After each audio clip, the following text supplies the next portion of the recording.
Come in, come in. The door is unlocked. It always is, at this hour. I am Master Aldworth, Apothecary.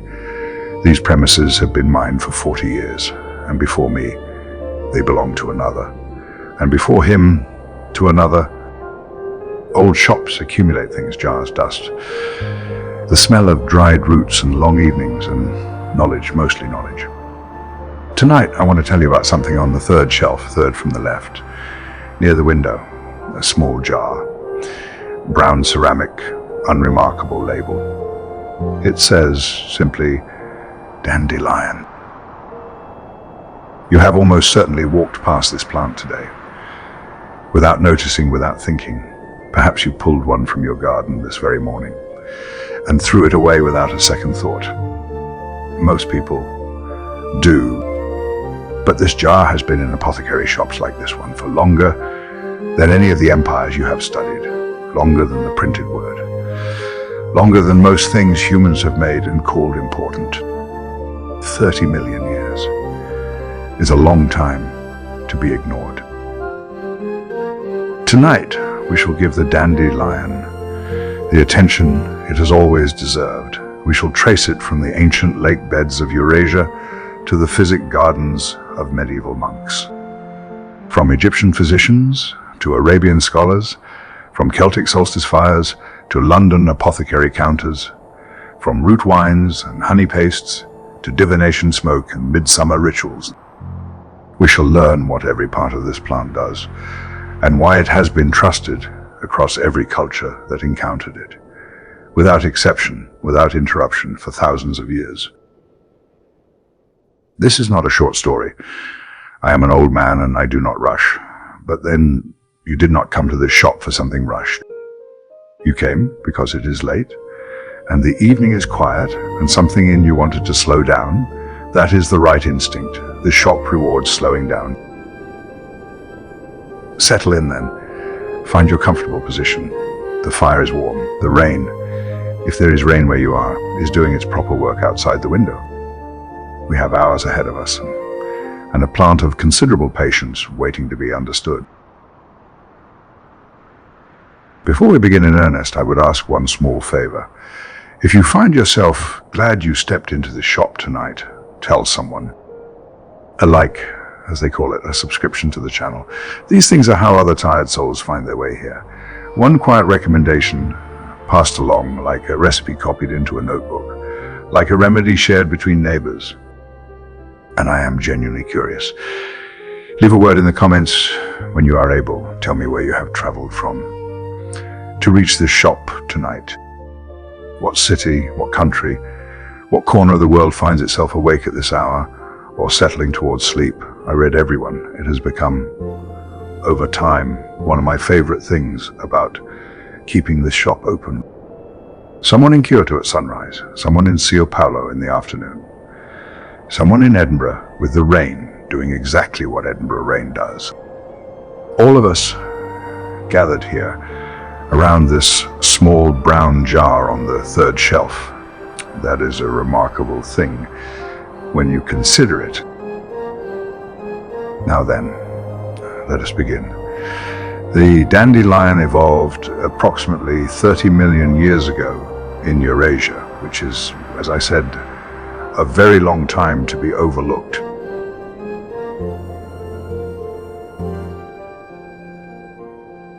The dandelion. Such a common thing, such an overlooked thing. Most people pull it from the ground without a second thought. They call it a weed, a nuisance, an intruder among respectable plants. I have heard this many times. In this very shop, customers come in, they describe their ailments. I reach for the dandelion jar, and sometimes they look at me sideways. That thing from my lawn. You are dispensing that, I understand the skepticism. I do. But I have worked with plants for 40 years. I have learned something. The most familiar plants are often the most profound. Tonight we shall sit with the dandelion. We shall give it the attention it deserves. We shall not rush. There is no reason to rush. The rain is soft tonight. The coals are warm. The jars are quiet around us. This is the right sort of evening for a dandelion. Let us begin at the beginning, which is very far back indeed. 30 million years ago, something happened in Eurasia. Not an empire, not a city, not a king or a conquest. A plant evolved, a small yellow flower, pushing up among grasses and sedges. We call it dandelion now. Then there was no one to call it anything. 30 million years. Let us pause on that number, as we did with chamomile. It is not a number the mind holds easily. Modern humans have walked this earth for perhaps 300,000 years. The dandelion had already been here for nearly 100 times longer. Entire mountain ranges rose and wore away. Seas shifted, continents crept into new positions, and through all of it the dandelion persisted, quietly, without drama. We know it was there because scientists have found it, preserved in the record of the earth itself. Pollen is a remarkable thing. It survives where almost nothing else does. Researchers examining ancient lakebed sediments across Eurasia have found dandelion pollen deep in the layers, far below the surface, in strata from the Bronze Age and beyond. The Bronze Age, when humans were forging metal for the first time, when they were building the first great trading routes, the first bronze swords. And there, among the pollen of grasses and trees and forgotten flowers, was the dandelion, already present, already familiar to the people of those times. The analysis suggests they used it, not simply as a flower that grew nearby, but deliberately as food, as medicine. And there is older evidence still. Fossil records from Europe tell us something remarkable. Dandelions were present during the glacial periods, and between them, the great ice ages came, and retreated, and came again. Glaciers ground across the landscape, then pulled back, leaving bare rock and cold soil. The dandelion survived all of this. It was resilient in ways that strain the imagination. It did not simply endure, it waited, and when the ice retreated, it returned. This tells us something important about the dandelion's character. It is not delicate, it is not particular, it is extraordinarily persistent. By the time human civilizations were rising around the Mediterranean, the dandelion was already ancient. It had watched the landscape change for millions of years. The Greeks knew it. They could hardly have avoided it. It grew in their fields, along their roadsides, in the edges of their cultivated ground. Dioscorides, the Greek physician, wrote about it. This was in the 1st century of the Common Era. He was perhaps the most influential herbalist the ancient world produced. His great work, De Materia Medica, catalogued hundreds of plants and their uses, 5 volumes, assembled with care, translated and copied for 1500 years afterward. And in those pages, dandelion, noted for its bitterness, noted for its effect on the liver and digestion. Even then, the same properties we recognize today. The Romans followed. They carried the dandelion's reputation forward with them, as they carried so much else into Gaul, into Britain, into the far corners of their empire. Wherever Roman legions marched, useful plants followed. Some deliberately, some as seeds in the mud. The dandelion needed no particular help. It simply came along. It was already where they were going. It was everywhere. The Romans recognized a useful thing when they found one. Theophrastus knew it. He was a student of Aristotle and no casual observer. He has been called the father of botany, and with good reason. He lived from around 371 to 287 years before the Common Era, a long and productive life, spent in careful attention to the plant world. He recommended the dandelion herb as a tonic. A simple word, but a meaningful one. A tonic was given to strengthen and restore, not to treat crisis, to maintain good function. This distinction mattered enormously to Greek physicians, and it still matters today. The dandelion was not a remedy for the dramatic moment.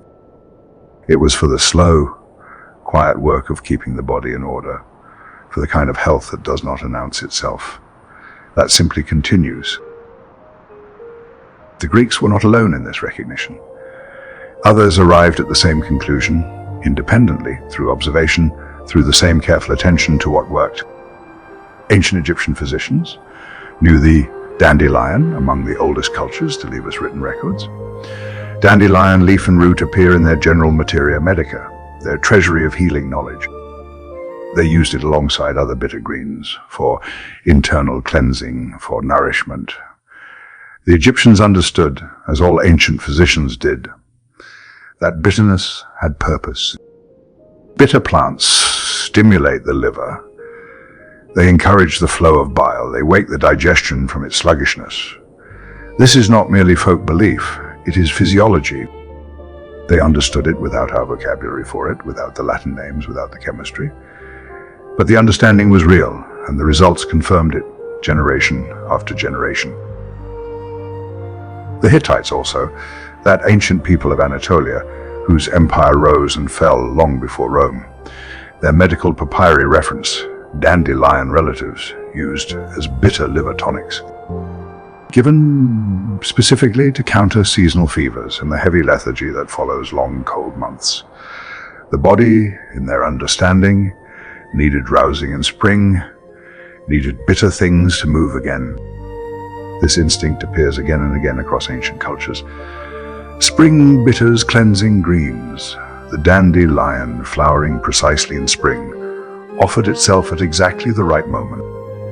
It was almost as though the plant understood what was needed. Of course it did not. But the timing was convenient, and people notice convenient things. Then there is Dioscorides, a Greek physician writing in the 1st century of the Common Era. His great work, De Materia Medica, catalogued hundreds of plants and their properties. 5 volumes, assembled with extraordinary care, translated and recopied for 15 centuries afterward. It was the foundation of Western herbal medicine for over a millennium. And in those pages, dandelion, noted for its bitterness, noted for its effect on the liver and digestion, noted for its use against skin complaints as well. Skin, liver, digestion, 3 things. The same 3 things the Egyptians mentioned, the Greeks before them. This is not coincidence. This is a consistent record of genuine effect. I find it useful to think about why these 3 things appear together. So often, they are connected. The liver is central to the body's management of what enters it. When the liver labors, the skin often shows it. When digestion is sluggish, the liver is burdened. These ancient physicians did not have our understanding of anatomy, but they observed the connections. And the dandelion, in their experience, addressed all 3. Not dramatically, not instantly, but reliably, over time with continued use. Now let us move eastward and forward in time to the great Arabian centers of learning. The 10th and 11th centuries of the Common Era were remarkable for medicine. Islamic scholars were preserving and extending the knowledge of Greece and Rome, translating, annotating, improving, building upon the foundations others had laid. Among their subjects of careful study was the dandelion. They wrote about it with precision, with the analytical care that characterized their scholarship. They described it as a remedy for the liver and for the spleen. These are among the earliest detailed written medical accounts we possess of the plant. Not passing mentions, not brief notations in a larger list. Specific descriptions, specific applications, specific observations on how and when it worked. And they went further than those before them. By the 10th century, something had changed. Arabian physicians were not merely collecting dandelion from the wild. They were cultivating it deliberately, selecting plants, refining their growing methods, treating the dandelion not as a weed that happened to be useful, but as a crop worth tending. This is a significant shift. It represents a formal acknowledgement. This plant is valuable enough to invest in, to grow with intention. They particularly valued its diuretic effect, the way it encouraged the body to release excess fluid.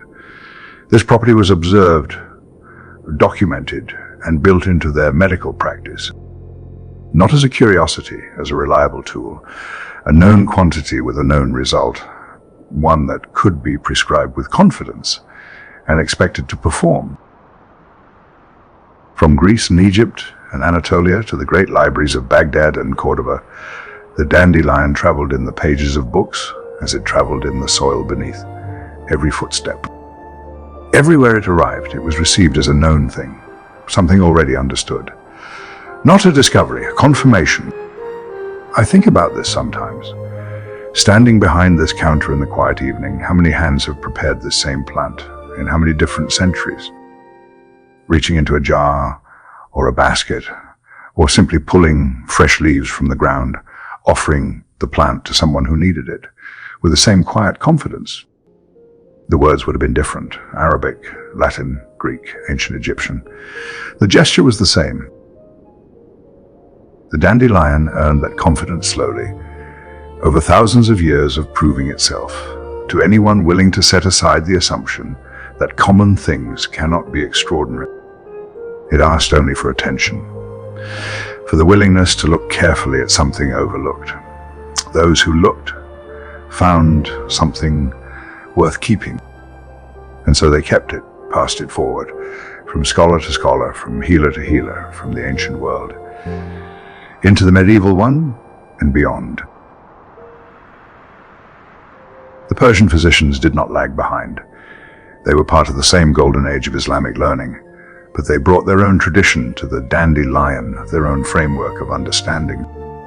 Persian medical texts from this period praise the dandelion root decoction, not merely for the liver, for the spleen as well. The spleen, in Persian medicine, was associated with melancholy, with heaviness of spirit, with that particular flatness that settles over a person and refuses to lift. We might call it low mood today, they call it melancholy. The vocabulary is different, the experience it describes is not. And they prescribed dandelion root, slowly simmered, taken as a decoction, for the spleen, for the liver, and for the relief of that settled heaviness.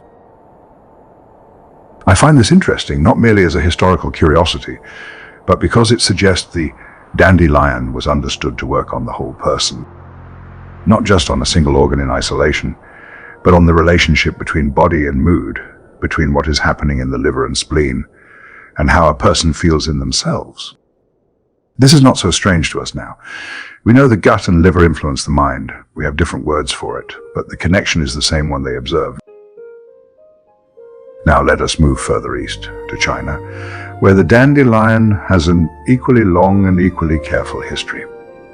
Chinese records place dandelion among the ancient herbs, used for digestion, used for the liver. Named Pugong Ying, a name still used today in traditional Chinese medicine. Pugong Ying, worth saying slowly. 3 syllables carrying thousands of years of accumulated knowledge. The name itself is a kind of history. Historical Chinese texts are precise about what dandelion does. They do not speak vaguely of general wellness. They describe specific actions, specific conditions addressed. It clears heat, they said, and resolves toxicity. These are terms from Chinese medical theory, but their practical meaning is recognizable. Heat in the body manifests as inflammation, as redness, as fever, as the kind of inner agitation that will not settle. Resolving toxicity means helping the body process and eliminate what does not belong. The liver was central to this work. In their understanding, as in ours, dandelion was understood to support the liver in performing it. They also used it for abscesses, for localized infections with heat and swelling. Applied both internally and externally, a versatility that recurs across almost every tradition. What strikes me again is the agreement: liver heat, toxicity, digestion. The same 4 concerns circling the same plant from cultures that had no direct knowledge of each other. It is almost as though the dandelion was teaching them, demonstrating its own properties to anyone patient enough to watch carefully and record what they saw. Now to the Indian subcontinent, where the Ayurvedic tradition developed its own sophisticated understanding. Ayurveda is one of the oldest formal medical systems in existence, carefully documented, carefully preserved. Within Ayurveda, dandelion, like plants, were grouped with the bitter herbs, with what they called pitta, balancing medicines. Pitta is one of the three doshas, the principle associated with heat, fire, and metabolism. When pitta becomes excessive, the body shows it. Inflammation, skin eruptions, irritability, liver congestion. Bitter plants were prescribed to cool and clear this excess. Dandelion, with its pronounced bitterness, fitted naturally into this category, used for liver heat, for skin clarity, for the digestive complaints that arise when fire runs too high. And more broadly, the people of the Indian subcontinent grew dandelion for centuries for liver diseases, for digestive complaints, as part of everyday herbal practice, not as an exotic rarity, not as a special preparation for the wealthy or learned, as something ordinary, something cultivated in gardens and used in kitchens and by healers alike. This is worth pausing on, because it tells us something about the dandelion's status, not a medicine locked away in physicians' chambers, a household plant, growing near the door, available to anyone, requiring no special knowledge to prepare. Pour hot water over it, steep it, drink it. The instructions have never been complicated. Now let us consider where this plant actually came from, because that too is a question with a history. Some botanists propose that the dandelion originated around Greece or the northern Himalayas.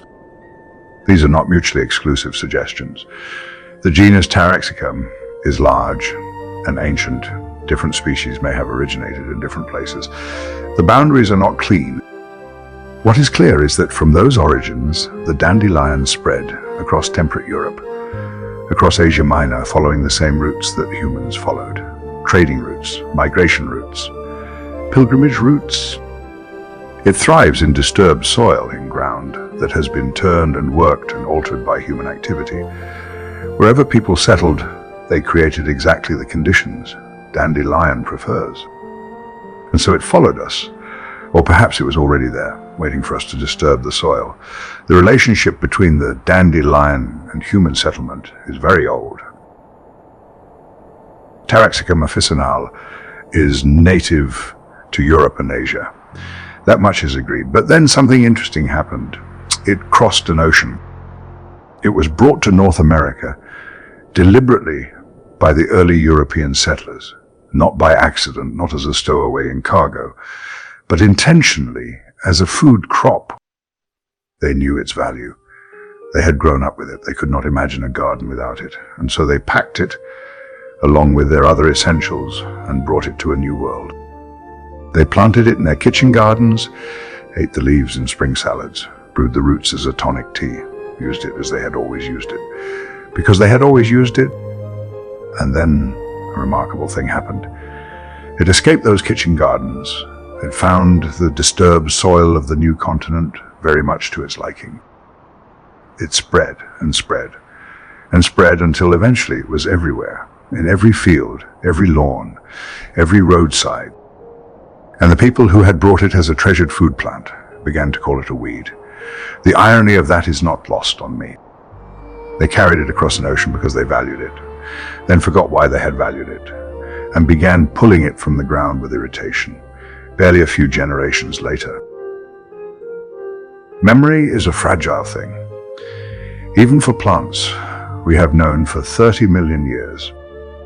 But the dandelion does not seem troubled by our forgetfulness. It simply continues, growing where we disturb the soil, flowering when we stop paying attention, waiting, as it has always waited, to be noticed again. There is something I did not mention about how the dandelion reached the New World. I said the settlers brought it deliberately. That is true. But there is a more specific story, one worth telling properly. The Mayflower, that small, overcrowded ship that crossed the Atlantic in 1620. Among the seeds and provisions and tools and hopes packed into its hold, Dandelion, it made the crossing as a passenger. Those settlers knew what was ahead of them. An unfamiliar land, unknown plants, unknown seasons. They took no chances with their medicine garden. The dandelion was one of the plants they could not do without, and so it crossed the Atlantic in a pocket or a packet and began its American life. The earliest formal record of dandelion in North America dates to 1672. A naturalist observing the flora of New England noted it, already present, already established. 50 years after the Mayflower, enough time for a determined plant to make itself at home, enough time to find the disturbed earth of new settlements and spread through it thoroughly. By then, it was already difficult to say where dandelion ended and the American landscape began. It had that quality of simply belonging wherever it arrived.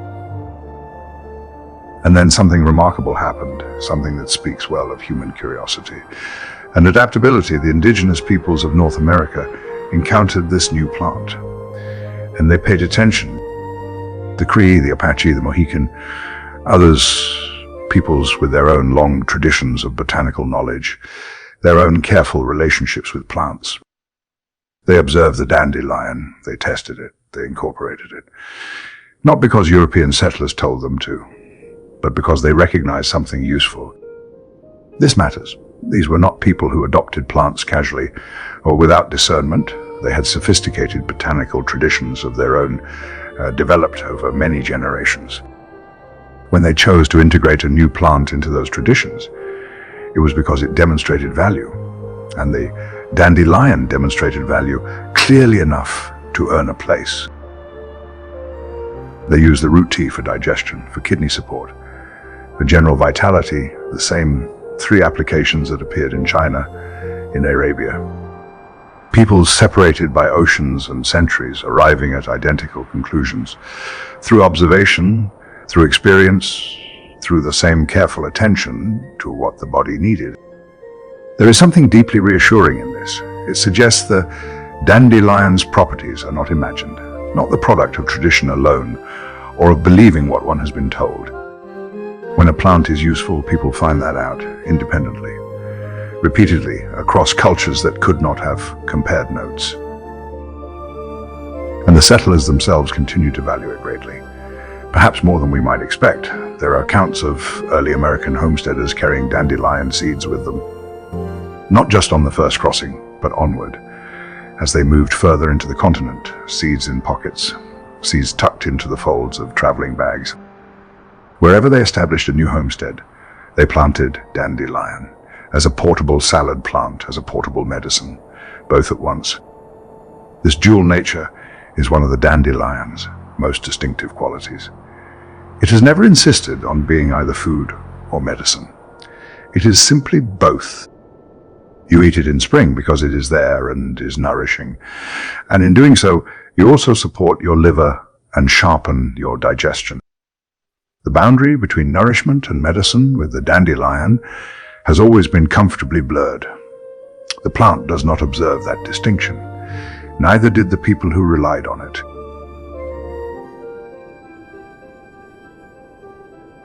Let us return now to Europe and step back in time a little, to the medieval period, to monasteries and physic gardens and candlelight in stone rooms.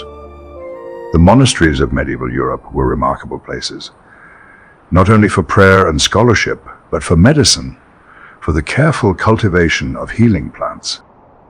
Every substantial monastery had its physic garden, a deliberate, tended space, set aside specifically for medicinal herbs, managed with great care and considerable knowledge. These gardens were not wild, not accidental. They were intentional collections, chosen plants, grown in conditions designed to bring out their best qualities.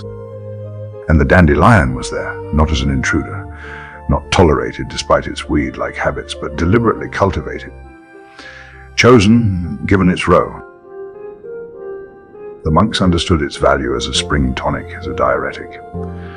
After long winters of heavy stored food and limited movement, the body needed waking. The liver needed support, the kidneys needed encouragement, the digestion needed rousing, and spring, conveniently, was precisely when the dandelion offered itself. The timing has always seemed almost designed. Long cold months, followed by a plant that addresses exactly what those months create. One might be forgiven for finding something providential in it. I do not say that as a man of medicine. I say it as a man who has observed this plant for 40 years. The timing is very convenient. The monks did not use dandelion alone. They understood that plants work well in combination, and they paired the dandelion with nettle and chicory in their seasonal tonics. Nettle, rich in iron and minerals, a nourishing plant in its own right. Chicory, another bitter, another liver herb, another plant that clears and restores.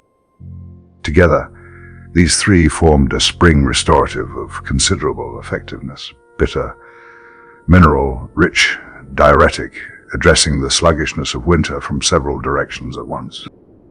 The monks called it a restorative, not a cure. The word is careful and deliberate. It restores what winter depleted. It does not perform miracles. It simply returns things to order. I have always liked that word for it, restorative. It describes precisely what the dandelion does best, quietly, without drama. The monastic tradition also meant that knowledge was written down, copied, preserved. The great herbal manuscripts of the medieval period owe much to monastic scholarship. And so the dandelion's reputation was not merely passed by word of mouth. It was committed to parchment, to illuminated pages, to Latin texts copied by careful hands, secured in a form that could survive the loss of individual healers. Individual communities. The knowledge became larger than any one person, larger than any one generation. This is how traditional botanical knowledge survives, not through any single genius, but through the collective discipline of recording and preserving what works. The dandelion, in this sense, was well served by those monastic scribes. Its properties were noted, its uses recorded, its season marked, so that even in centuries when fresh knowledge faltered, the record remained, waiting to be read again, waiting to be acted upon, as it had always waited, patient, yellow, persistent, in the physic garden and in every field beyond the monastery walls. The monastic tradition gave dandelion a formal place in European medicine, but it was not only the monasteries that kept this knowledge alive. In the 12th century, the Salerno school was the most celebrated medical institution in Europe, located in southern Italy, drawing scholars from across the known world. It was a place of serious inquiry, of texts and debate and clinical observation, the nearest thing the medieval world had to a proper medical school. And the manuscripts of the Salerno school contain a dandelion prescription, worth noting, for stone in the bladder, a painful and common affliction in that era. They prescribed dandelion root wine. The root prepared, steeped in wine, then strained through wool for clarity, a careful preparation, not casual, not improvised. The straining through wool is a detail I find particularly telling. It speaks to a tradition that valued refinement, that understood purity of preparation to matter. This was not people throwing herbs into water and hoping for the best. This was considered pharmacy, with method, with attention to the finished product. Further north, in Anglo-Saxon England, a different tradition was recording its own dandelion knowledge, the leech books, those extraordinary early English medical texts.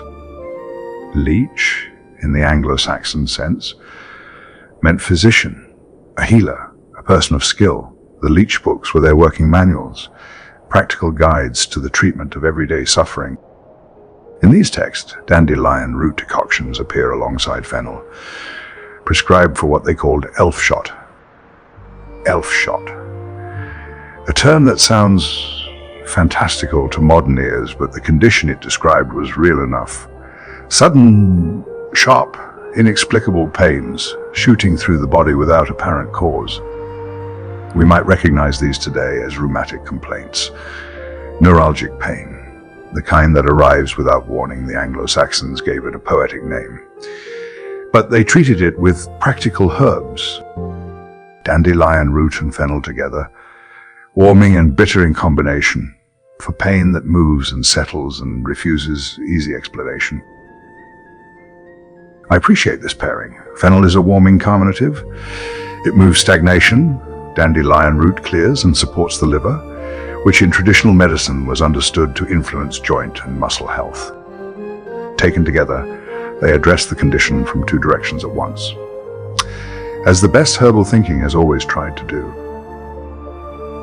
In Wales in the 13th century, the physicians of Midfay were writing their own records, among the most sophisticated medical texts produced in medieval Britain. They noted dandelion for what they called yellow diseases. Jaundice, principally, the discoloration of skin and eyes that signals liver distress. Their treatment was a root syrup, carefully prepared, sweetened for palatability, given over time.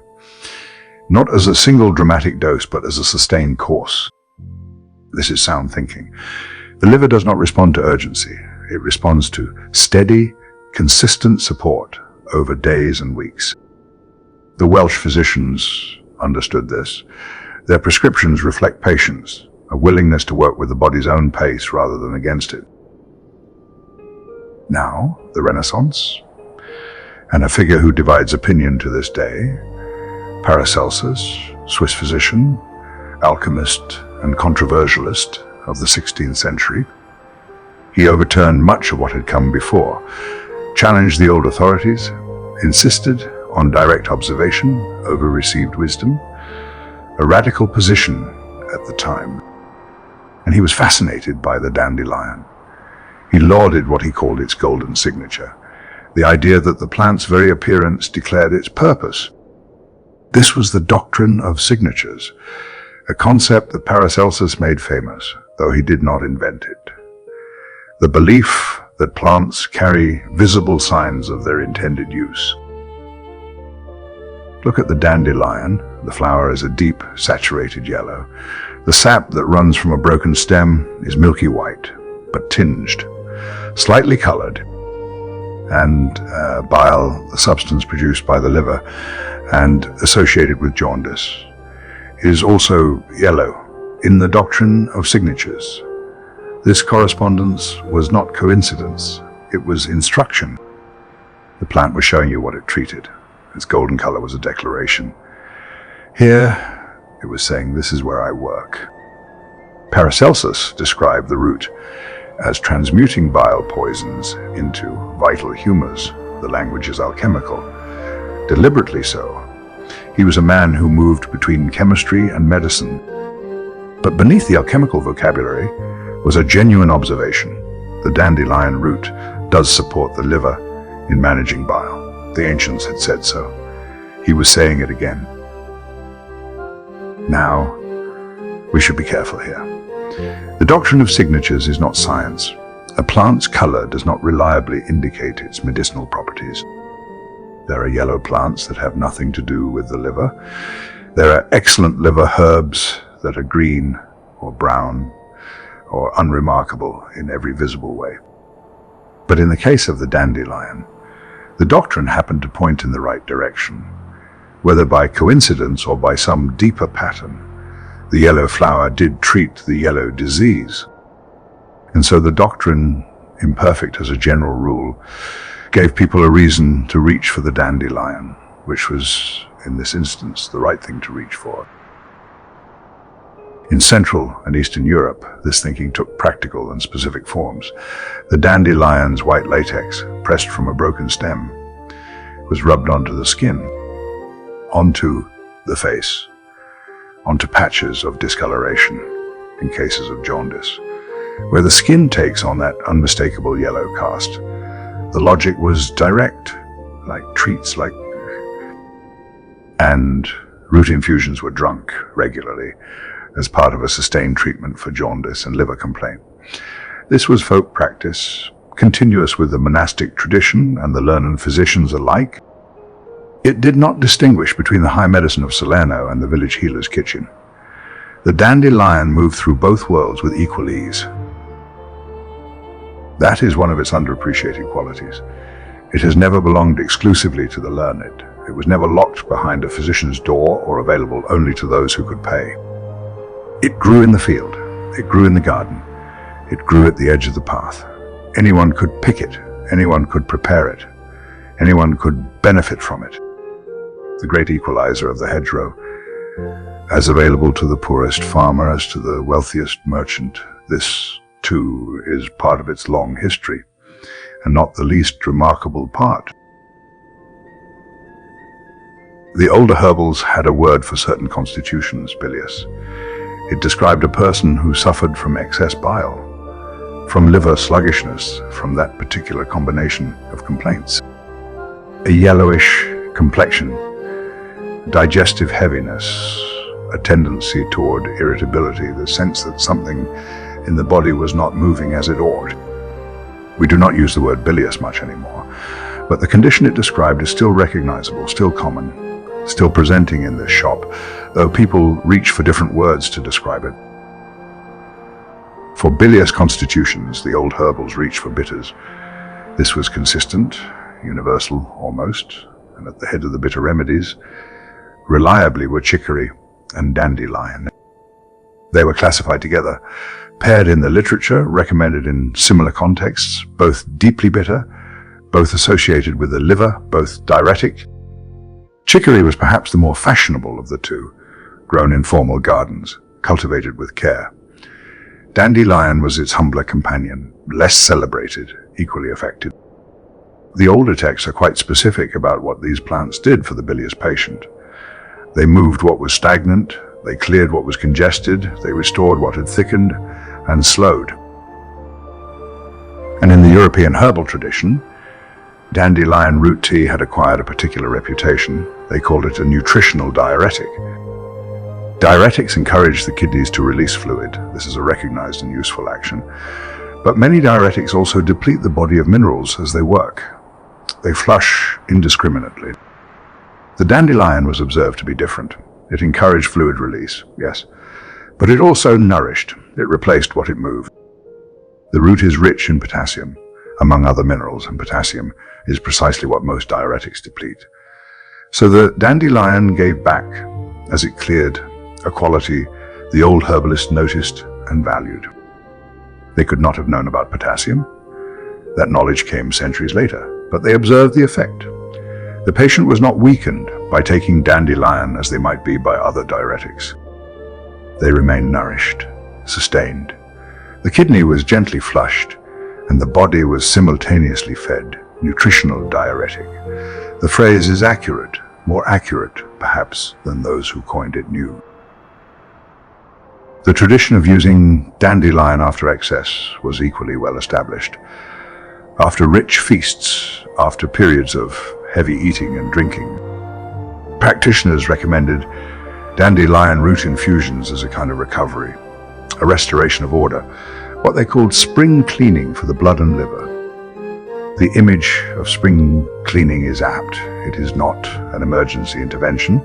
It is the regular seasonal maintenance that keeps a house habitable, applied to the body, not crisis medicine, but restorative medicine. The kind that prevents crisis by addressing the accumulation before it becomes a problem. In a world without refrigeration, without consistent food quality, without reliable access to fresh vegetables through winter, this mattered enormously. The liver worked hard. It needed periodic relief. And spring, with its dandelions erupting from every patch of disturbed earth, provided that relief at exactly the right moment. As it always had, as it still does, for those who notice. Now let us consider the language these historical writers used. It is instructive. They described dandelion as a remedy for obstructions. This word appears again and again. Obstructions of the liver, of the gallbladder, of the spleen, the humoral medicine of the period. Imagine the body as a system of flowing fluids. Blood, bile, phlegm, and black bile. The four humours, each with its character and its season. Health was the balanced, unimpeded flow of all four. Disease was obstruction, thickening stagnation. The dandelion, in this framework, was specifically an opener, a mover of blocked things. It addressed the liver and gallbladder and spleen by clearing whatever had congested there. We would not use this vocabulary today, but the underlying observation was sound. The dandelion does support bile flow, does encourage the liver and gallbladder to function more freely. The mechanism is different from what the humoral physicians imagined, but the result they described is real. They were observing correctly, even when their explanation was incomplete. The apothecaries of earlier centuries kept a similar language. Obstructions, blockages, congestion, and dandelion root was one of their standard answers to all three. It sat in the apothecary's cabinet alongside other hepatic herbs. The liver remedies, not a specialist preparation, not a last resort. A reliable staple, the kind of thing a well-stocked apothecary always had to hand, because people always needed it, because the liver always needed support. The formal vocabulary of these practitioners is worth recording. They were precise in their classifications. Cholagogue, a substance that promotes bile flow. Dandelion, depurative, a blood purifier. Something that assists the body in clearing accumulated waste. Dandelion. Hepatic, acting specifically on the liver. Dandelion. Stomachic, supporting the stomach and digestion. Dandelion. Tonic, restoring strength and function to weakened systems. Dandelion. And diuretic, powerfully so. In the traditional estimation, dandelion. 6 classifications, all applying to a single plant. This is not a herb of narrow application. This is a generalist of considerable range. And the tradition recognized this, valued it for this, built it into practice precisely because of this. One plant, addressing multiple needs at once, efficiently, reliably. By the 18th and 19th centuries, this tradition had not narrowed, it had expanded. Folk healers across Europe were using dandelion for an ever-growing list of indications. Not because the plant had changed, but because knowledge of it had accumulated. Each generation added observations, refined applications, found new contexts where the old herb proved useful. The number of recorded uses grew steadily through time, rather than declining as fashions in medicine changed. This is unusual. Most herbs fall in and out of fashion. Dandelions simply accumulated more advocates. By the 19th century, across Central and Eastern Europe especially, it was being applied to several dozen distinct conditions: skin complaints, urinary troubles, digestive disorders, liver and gallbladder support, rheumatic complaints. This is the opposite of a plant that had been tried and found wanting. This is a plant that had been tried, found useful, tried further, found useful again, and used yet further and found yet more useful still. A trajectory of accumulating trust built over centuries of honest observation. I think of the apothecaries of the 18th century. My predecessors in this particular trade, they would have had dandelion root as a matter of course. Not because they had been told to stock it, but because to be without it would have been to be poorly equipped. Their customers would have asked for it, expected it, as my customers still do. Different vocabulary, the same need, the same plant in the jar, the same quiet confidence in reaching for it. Let us look more closely at specific preparations, at how the dandelion was actually dispensed, not in general terms, but in the particular, in the way a working apothecary thinks. In 18th century England, the root was prepared as a vinegar, steeped in vinegar rather than water or wine. A different medium, a different intention. This preparation was prescribed for scrofula, a condition we now understand as tubercular swellings of the neck, painful, disfiguring, persistent, a source of considerable suffering. The vinegar preparation was applied externally to the swellings themselves and taken internally working from both directions at once. Whether it was the dandelion, the vinegar, or their combination that offered relief, we cannot say with certainty, but the prescription was specific, and specificity suggests. Herbalists do not usually specify vinegar when water would do equally well. The choice of medium was deliberate. The preparation had been refined through use. Across the Channel, in France, the Revolutionary era produced its own dandelion preparation. The French apothecaries sold what they called a dandelion electuary. An electuary is a paste, root material, combined with honey into a thick, spreadable preparation, taken from a spoon. Palatable, convenient, affordable. It was marketed as a liver restorative, cheap enough for ordinary people to access. At a time of considerable social upheaval, this mattered. Revolutionary France was not a place of great luxury in the apothecary's shop. People needed effective medicine at a price within reach. The dandelion electuary provided it.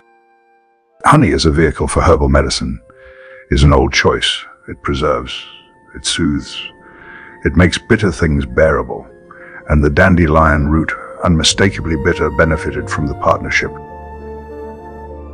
In London, in the Georgian era, a different preparation was finding its market. Dandelion pills, compounded with aloes and sold for habitual constipation. The urban population of Georgian London suffered considerably from digestive complaints, rich food, irregular eating, sedentary indoor work, poor water. The conditions were not kind to the gut. The dandelion pill addressed this directly. Dandelion root for the liver and bile stimulation, aloes for its well-known laxative action, together a compound preparation for the sluggish urban bowel. It was sold through apothecaries, presumably in some quantity, because where there is habitual constipation, there is a reliable market. What I find interesting about all three of these preparations is their variety of form. Vinegar, electuary pill, three different apothecary traditions, three different solutions to the same underlying challenge. How do you get the dandelion's properties into the patient reliably, palatably, and at the right dose? Each tradition answered differently. Each answer was appropriate to its context. Now let us move eastward again, to Central and Eastern Europe in the 18th century, where the folk tradition was doing its own careful work with the dandelion. The white latex of the dandelion stem was being used there for ocular complaints, applied carefully to the eyes or around them, for various conditions affecting vision and comfort, also to wounds, to ulcers, to the skin in general as a cleansing agent. The latex, with its milky appearance and slightly caustic character, was understood to have clearing properties. This is a different use from the root teas and liver tonics we have discussed. It reflects a more immediate, topical tradition, direct application to the problem. The folk healer, working without a dispensary, uses what is available in the most direct way possible. The dandelion offered itself. They used it, all of it. And then the 19th century arrived, and the list of applications grew remarkable. I will read it to you, not because all of these uses are equally supported, but because the breadth of it tells us something about how deeply the dandelion had embedded itself in daily life, about how many problems people brought to it, expecting help. Earaches, toothaches, a pain of teeth, coming through in children, dropsy, which we would call edema today, excess fluid accumulating in the tissues, vomiting, laxative complaints, the intermittent fevers called ague, jaundice, vision loss, rheumatic pains in the joints and muscles, warts, and extraordinarily rabies. That last entry gives us pause. No plant treats rabies, we understand this now. But it tells us something about the dandelion's reputation in that era. When people faced their most desperate situations, they reached for the plants they trusted most. The dandelion was trusted so completely that it was applied even where it could not have helped. That is not a failure of the plant. It is a measure of the faith people placed in it. The early 20th century narrowed the list somewhat, but did not abandon it from 1901 through to the Second World War. Recorded uses included anti-swelling preparations, treatments for vomiting, for colds, for jaundice and liver disease, for vision loss and night blindness. For warts, still, night blindness is interesting. We now know this is often a deficiency of vitamin A. Dandelion leaves are rich in beta-carotene, which the body converts to vitamin A. The folk practitioners did not know this mechanism, but they observed the connection. Dandelion helped with night blindness because it was providing what the eye required, without anyone knowing why. Then the post-war period through to 1989. The list expanded again into new specificity, new applications refined from older, broader ones. Earaches, toothaches again. Stomach aches, abdominal pain specific to women. Stomach, liver and biliary disorders, hemorrhoids, anti-swelling, constipation. Erysipelas, the skin infection, jaundice, persistent through every era, vision complaints still present, bladder inflammation, upper respiratory diseases, coughs, skin problems of various kinds. The list runs to 15 or more distinct conditions in regular documented use by ordinary people. In ordinary households, what this record shows is not a tradition in decline, not a practice fading as modern medicine arrived, but a living, adapting tradition, one that found new applications even as the world around it changed. The dandelion moved through every era of European history without losing ground. It simply adjusted, found new contexts, answered new questions with the same old properties. From the Salerno school to the Georgian apothecary to the mid-century village healer, the same plant, the same yellow flower, the same bitter root, still being reached for, still being trusted, still, in most of these applications, doing something genuinely useful. I find this extraordinary. Not because it surprises me after 40 years, but because it should surprise more people than it does. We have been moving through the history of the dandelion in fairly orderly fashion. Greece, Rome, Egypt, Arabia, Persia, China, medieval Europe, the Americas. But history is not orderly. It does not proceed in a single line. It spreads. It branches. It accumulates in unexpected corners. And so let us now do something different. Let us take the full width of the dandelion's folk record, lay it out, look at what it actually shows. From the 18th century through to the 20th, across Central and Eastern Europe, the documentation is extensive. Researchers have gathered it carefully, and the picture it paints is remarkable. 4 broad categories of illness consistently across region after region, century after century: dermatological, digestive, respiratory, urinary, skin complaints, gut complaints, lung and throat complaints, kidney and bladder complaints, 4 of the most common categories of human suffering. And dandelion addressed all 4, not as a specialist, not as a plant of narrow, precise action, but as a household remedy, the kind that sits in the kitchen and is reached for often.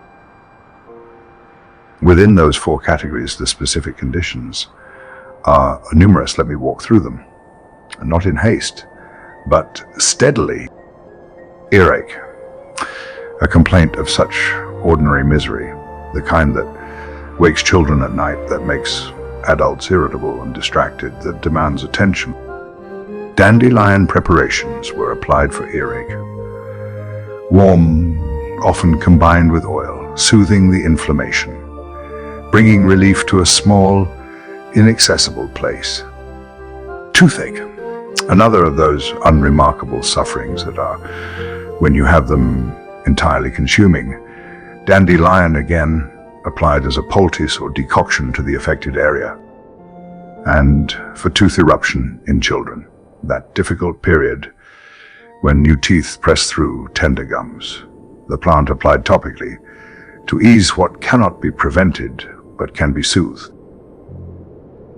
Rheumatism, the aching joints and muscles that accompanied hard agricultural life in cold climates. Dandelion taken internally and applied externally for the inflammation, for the swelling. Edema, the accumulation of fluid in the tissues. Swollen ankles, heavy legs, the nutritional diuretic doing its work, moving fluid without depleting mineral reserves. Hemorrhoids, a condition of considerable discomfort and rather little dignity, treated with dandelion baths and compresses in Italy. The plant prepared as a strong decoction, used as a sitz bath or applied directly as a compress, reducing inflammation, reducing swelling, bringing quiet relief to a quietly suffered complaint. Back pain, women's abdominal pain, the complaints particular to female physiology and the stresses of hard physical work, addressed through decoctions, syrups, and careful topical applications.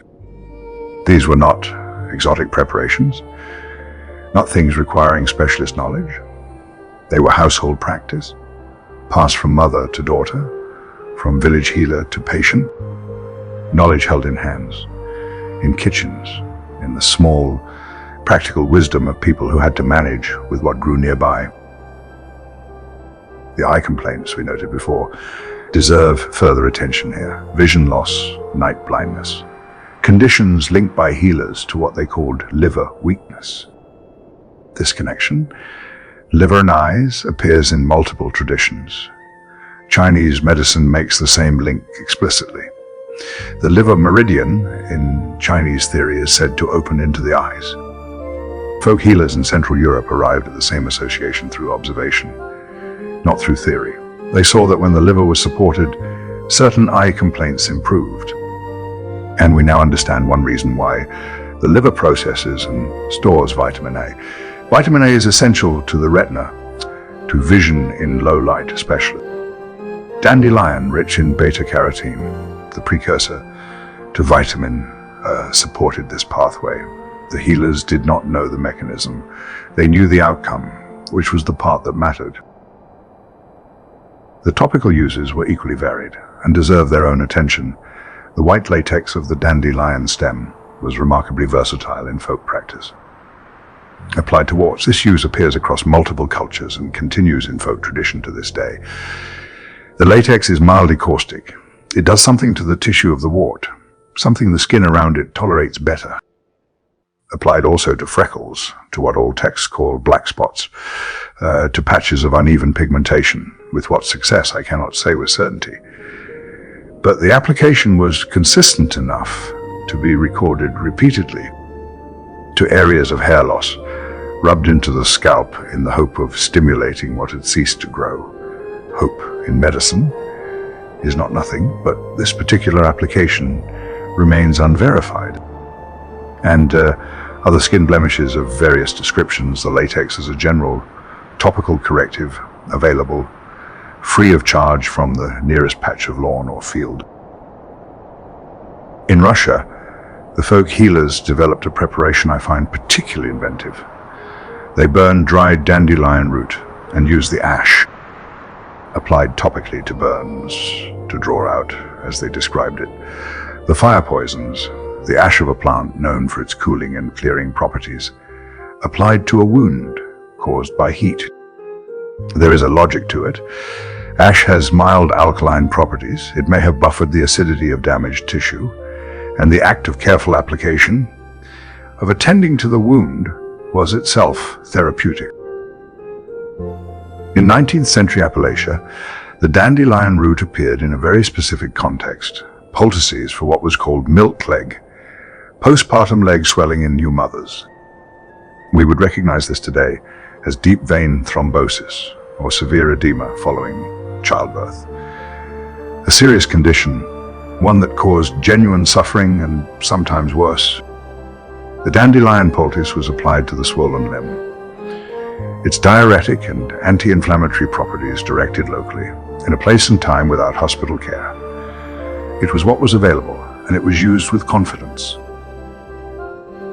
In the American West, the granny midwives carried their own dandelion knowledge. These were the women who attended births in remote communities, who managed what came after. For mastitis, the painful infection of breast tissue in nursing mothers, they used root poultices applied to the inflamed breast, described as drawing out the milk poisons. The language is folk language, but the action was real. An anti-inflammatory preparation applied to an inflamed tissue, reducing heat, reducing swelling, buying time for the infection to resolve. These women were not working from books. They were working from accumulated experience, from what they had been taught, from what they had seen work.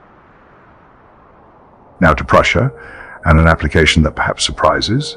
Prussian army surgeons, during military campaigns, issued dandelion root tea to troops. Not as a luxury, as a ration. A preventive measure, specifically to reduce the incidence of dysentery in wet camps. Soldiers camped in damp conditions, drinking uncertain water, eating uncertain food. Dysentery was a campaign killer. It killed more soldiers than many battles did.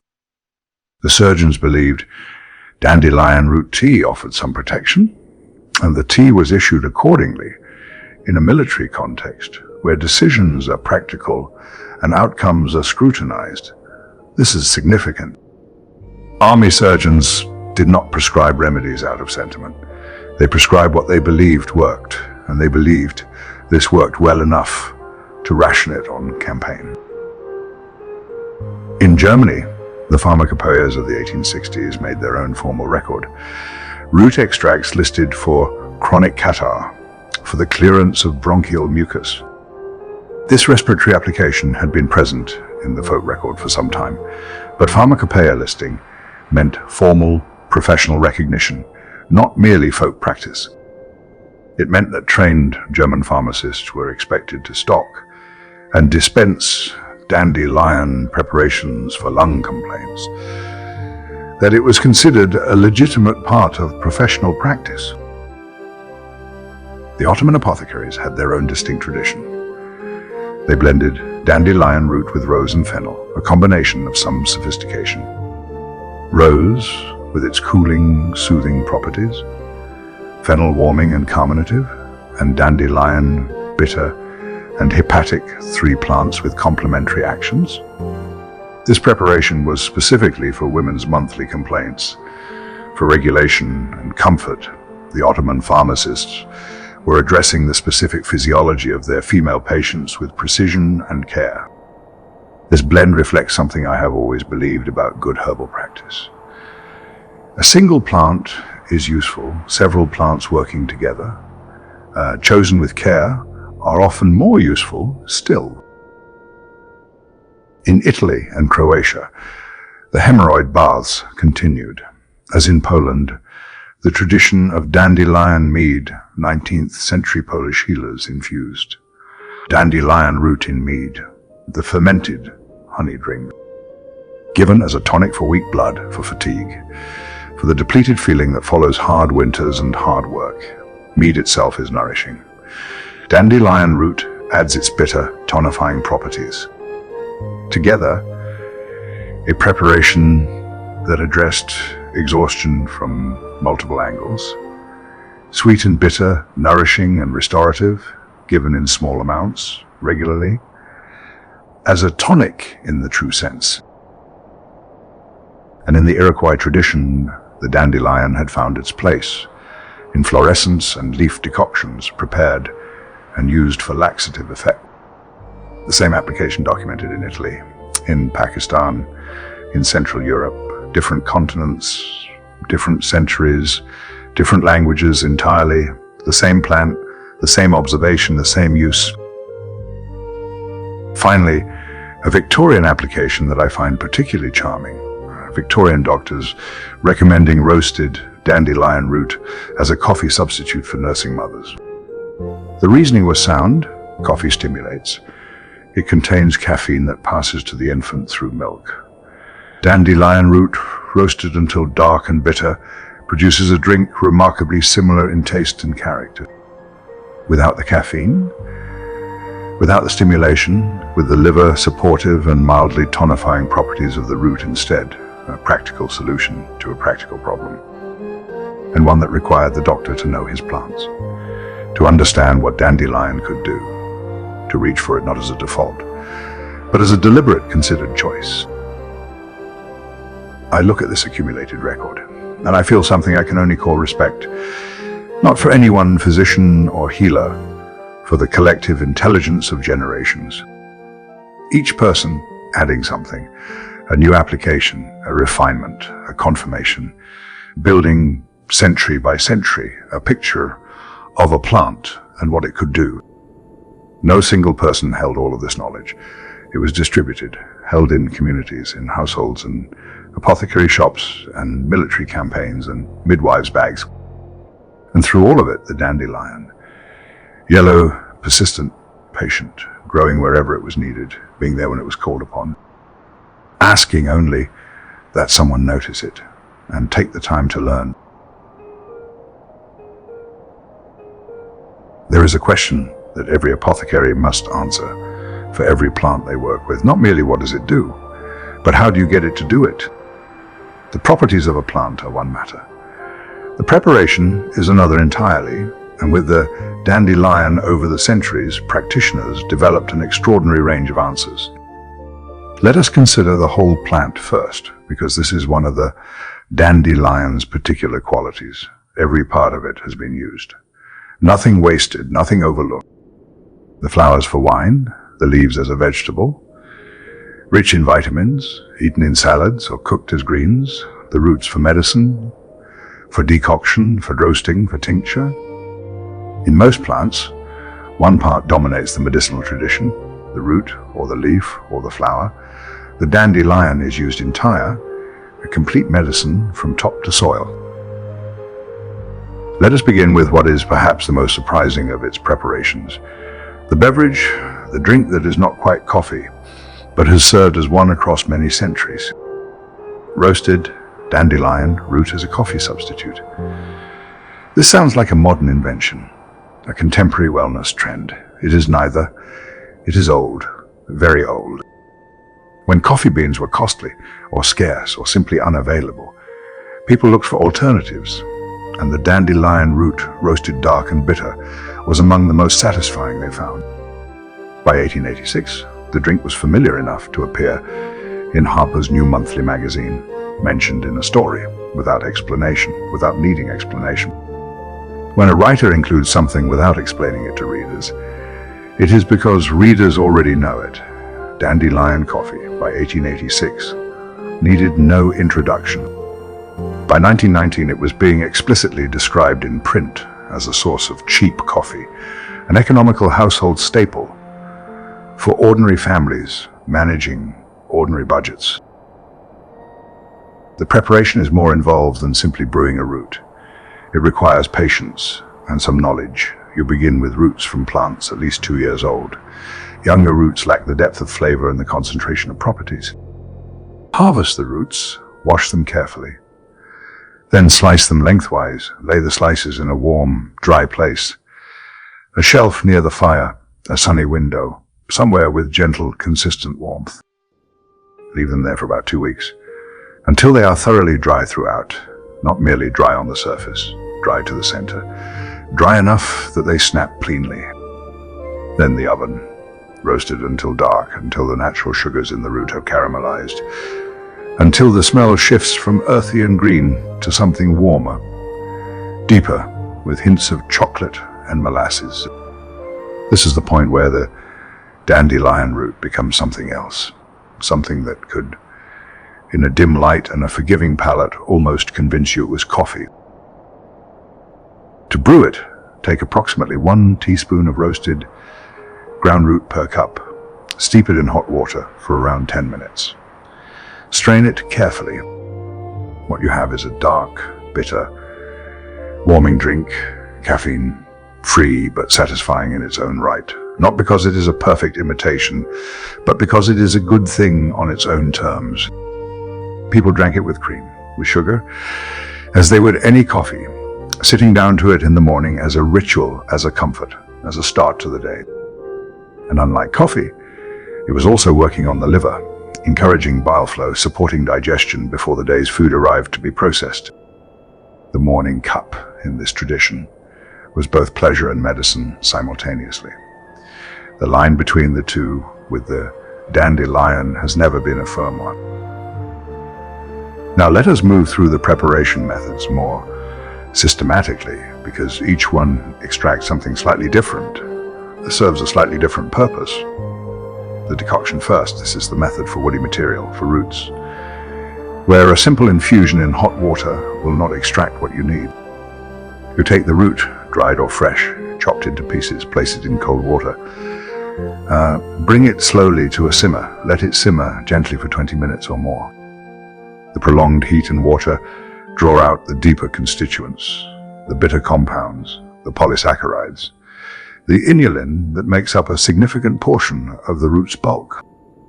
Strain it, drink it warm, before meals, traditionally to prepare the digestive system for what is coming, to wake the liver and the gallbladder, to encourage bile to flow before food arrives. This was the classic apothecary preparation.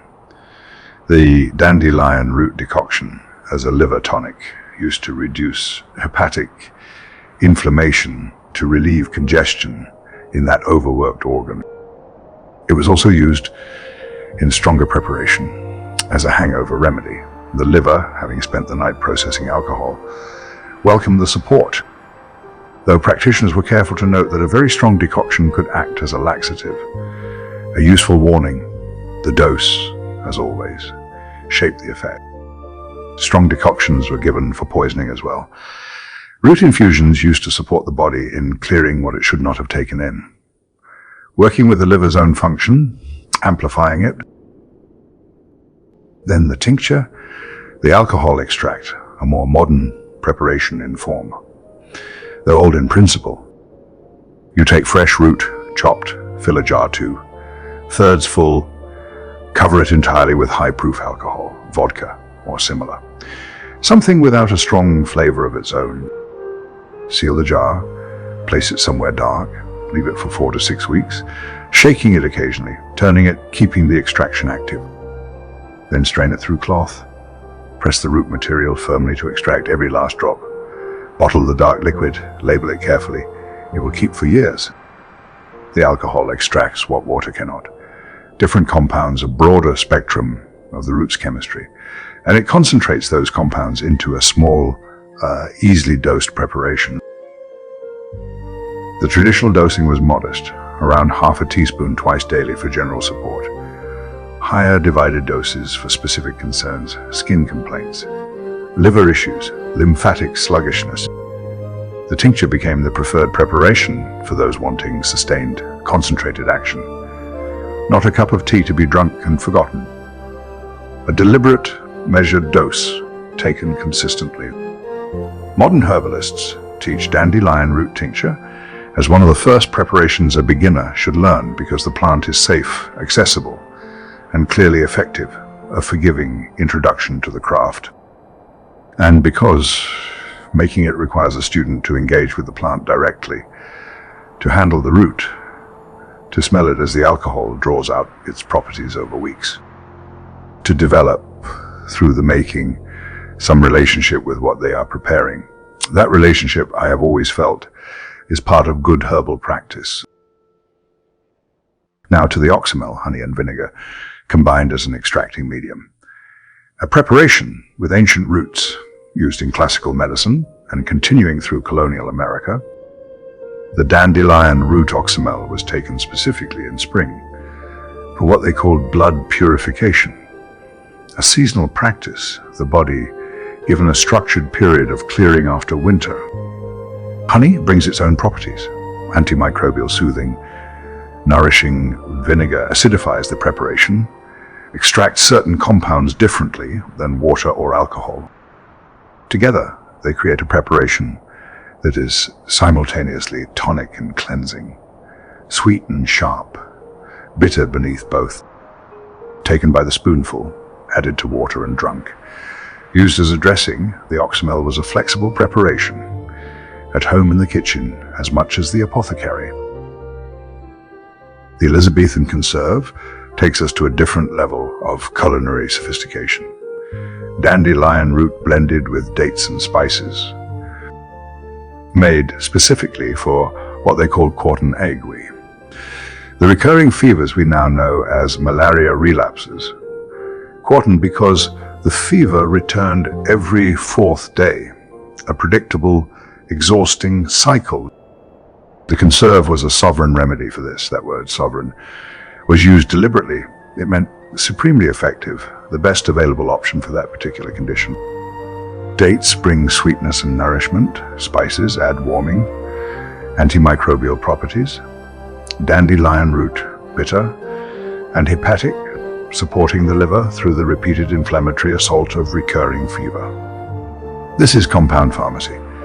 Several ingredients chosen for complementary actions. Not one thing doing everything, but several things each doing something well. The electuary we have mentioned before, but it deserves its own attention here. Root material ground or pounded fine, mixed with honey until a paste is formed. The consistency of thick jam, taken from a spoon, licked from a finger, palatable in a way that a bitter decoction is not for those who struggle with bitterness. The French apothecaries made it specifically accessible, cheap enough for working people to afford. Medicine that does not reach the people who need it is not really medicine. They understood this, and the electuary, simple and inexpensive, solved the problem. The pastille combined dandelion root with licorice for the throat and the chest. Licorice is itself a significant medicine, soothing to mucous membranes, anti-inflammatory, slightly sweet. Combined with dandelion, the pastille addressed sore throats and coughs from two directions. The licorice soothing the irritated tissue directly. The dandelion working on the underlying congestion. Suck slowly, allowing the preparation to work at the site of irritation, a delivery method still used today in throat lozenges, though few would recognize the ancestry. The glycerite, mentioned in old pharmacy ledgers, used glycerine as the extracting medium, sweeter than a tincture. Non-alcoholic, suitable, therefore, for children. Given to children for pinworms and digestive parasites, a common and miserable complaint in centuries without modern sanitation. The bitter compounds of the dandelion root creating an inhospitable environment for the unwanted inhabitants. The glycerite made this bearable for young patients, sweetened without the sting of alcohol, an apothecary solving the eternal problem of getting medicine into a reluctant child.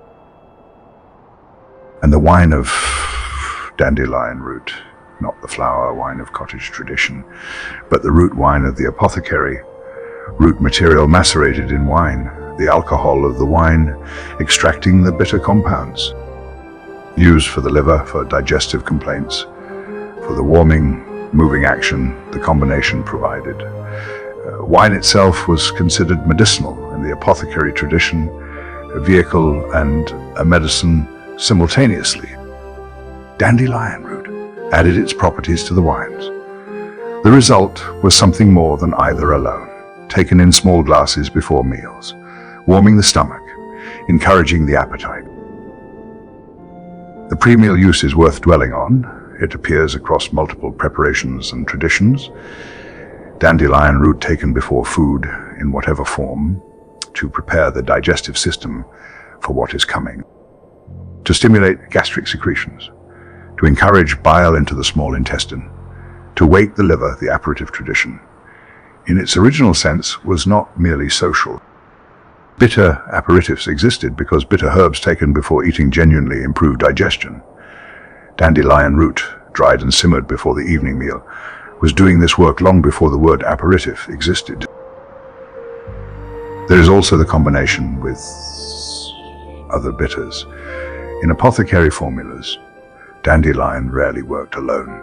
It was blended, with gentian, perhaps with burdock, each bringing its own character, each addressing a slightly different aspect of the same problem. Together, a formula greater than its parts. The appetite in those recovering from illness is often the last thing to return. Food feels unappealing. The digestive fire has gone low. The body needs coaxing back to nourishment.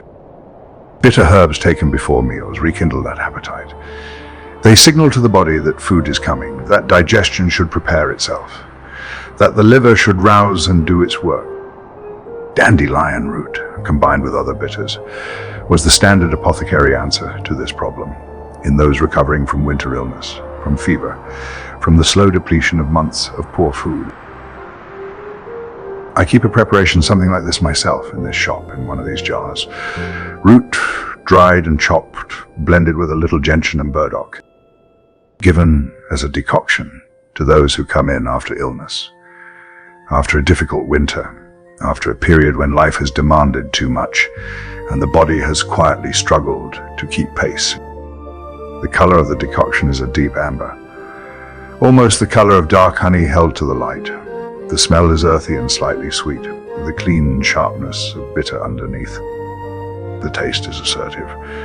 I will not pretend otherwise. Bitters are called bitters for a reason. But after 40 years of telling people to drink it anyway, I can report that most of them do. And most of them come back. Not because I compelled them, because they felt better. That is the quiet arc of every apothecary's relationship with a reliable plant. Not a dramatic cure, not a moment of transformation. Just a gradual, steady improvement. An appetite returning, a heaviness lifting, a morning that feels incrementally less difficult than the one before. The patient notices and comes back, and trusts the jar a little more. This is how dandelion root has maintained its place in the apothecary's dispensary for centuries. Not through fashion, not through novelty, through quiet, consistent usefulness, through being there when it was needed, through doing what it was asked to do, through 40 years in my shop, and centuries before that in shops I never knew. There is a conversation that runs through all of herbal medicine, through every plant I have worked with. The conversation between the root and the rest, between the part we prize and the parts we overlook.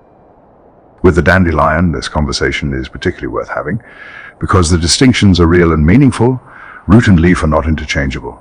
They do different things, emphasize different properties. The root is the liver's plant, dense, bitter, slow, acting in the best sense, associated with bile flow, with hepatic congestion, with the deep, accumulated work of detoxification. The leaf is the kidney's plant, lighter, more watery in its action, a mild but genuine diuretic, a kidney tonic in the traditional sense of that word. Herbalists have made this distinction for a very long time, and it is a practical one. When someone presents with fluid retention, heaviness in the legs, a sense of waterlogging in the tissues, I reach for the leaf. When someone presents with digestive sluggishness, skin complaints linked to poor elimination, a liver that has been working too hard, I reach for the root. When both pictures are present, I may reach for both. The whole plant, used together, addresses more than either part alone. This is why the old preparations often used root with herb, not root alone, not leaf alone. The leaf has its own long history of use for urinary complaints and fluid retention, taken as a tea. Eaten fresh in spring salads, drunk regularly as part of a cleansing regime. The French name for the dandelion is instructive here. Pissenlit, wet the bed, colorful, entirely accurate. The leaf's diuretic action is pronounced enough to have earned it that name. Children in rural France were warned not to handle dandelions lest they suffer the consequences that evening. An exaggeration, perhaps, but rooted in observable truth. Traditional use of the leaf for body cleansing was not merely about fluid. It was broader than that. The leaf was eaten in spring precisely because it provided what winter had withheld. Vitamins, minerals, the fresh, living nourishment that stored and salted foods could not supply, vitamin A in the form of beta-carotene, vitamin C, vitamin K, potassium, iron, calcium, a nutrient profile that modern analysis has confirmed in considerable detail. The people who ate dandelion leaves in spring did not know these names, but they knew the effect. They felt better, their energy returned, their skin improved, their joints ached less. They called it a spring tonic because it toned, because it restored something that had been depleted. Modern herbal monographs confirm this picture with considerable precision. The whole plant is nutrient dense, they note. Not merely medicinal, genuinely nourishing. This distinction matters in contemporary herbalism. We have learned to separate food from medicine rather too firmly. The dandelion refuses that separation. It is both, fully both. Eating the leaves is medicine. Drinking a tea from the root is also, in a sense, food. The line between nourishment and therapeutic action is not a line the dandelion recognizes. Now, let us consider the latex again, the white sap that flows from any broken part of the plant. Stem, leaf, root, break any of them. The milky liquid appears. This latex has its own tradition. Distinct from the preparations we have discussed, applied externally to skin, to specific conditions on the skin. Warts we have mentioned, the caustic quality of the latex doing something to the abnormal tissue, something that the surrounding skin, healthier and more resilient, tolerates without harm. But the latex was also used for jaundice-related skin changes, for the yellowing of the skin that accompanies liver distress, applied directly. In the folk tradition of Central Eastern Europe into the 20th century, and for hemorrhoids, together with herb infusions prepared as baths and compresses. The whole aerial part of the plant, the stems, leaves, and flowers, simmered together. The resulting liquid used as a sitz bath or applied as a cloth compress.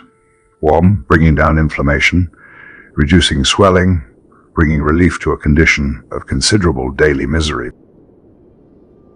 This topical tradition is less celebrated than the root's internal uses, but it is equally persistent. It appears in records from multiple centuries, multiple countries, multiple medical traditions. Always the same plant, always applied to roughly the same conditions, always producing enough relief to be remembered. That is the quiet standard by which folk medicine earns its place. Enough relief to be remembered.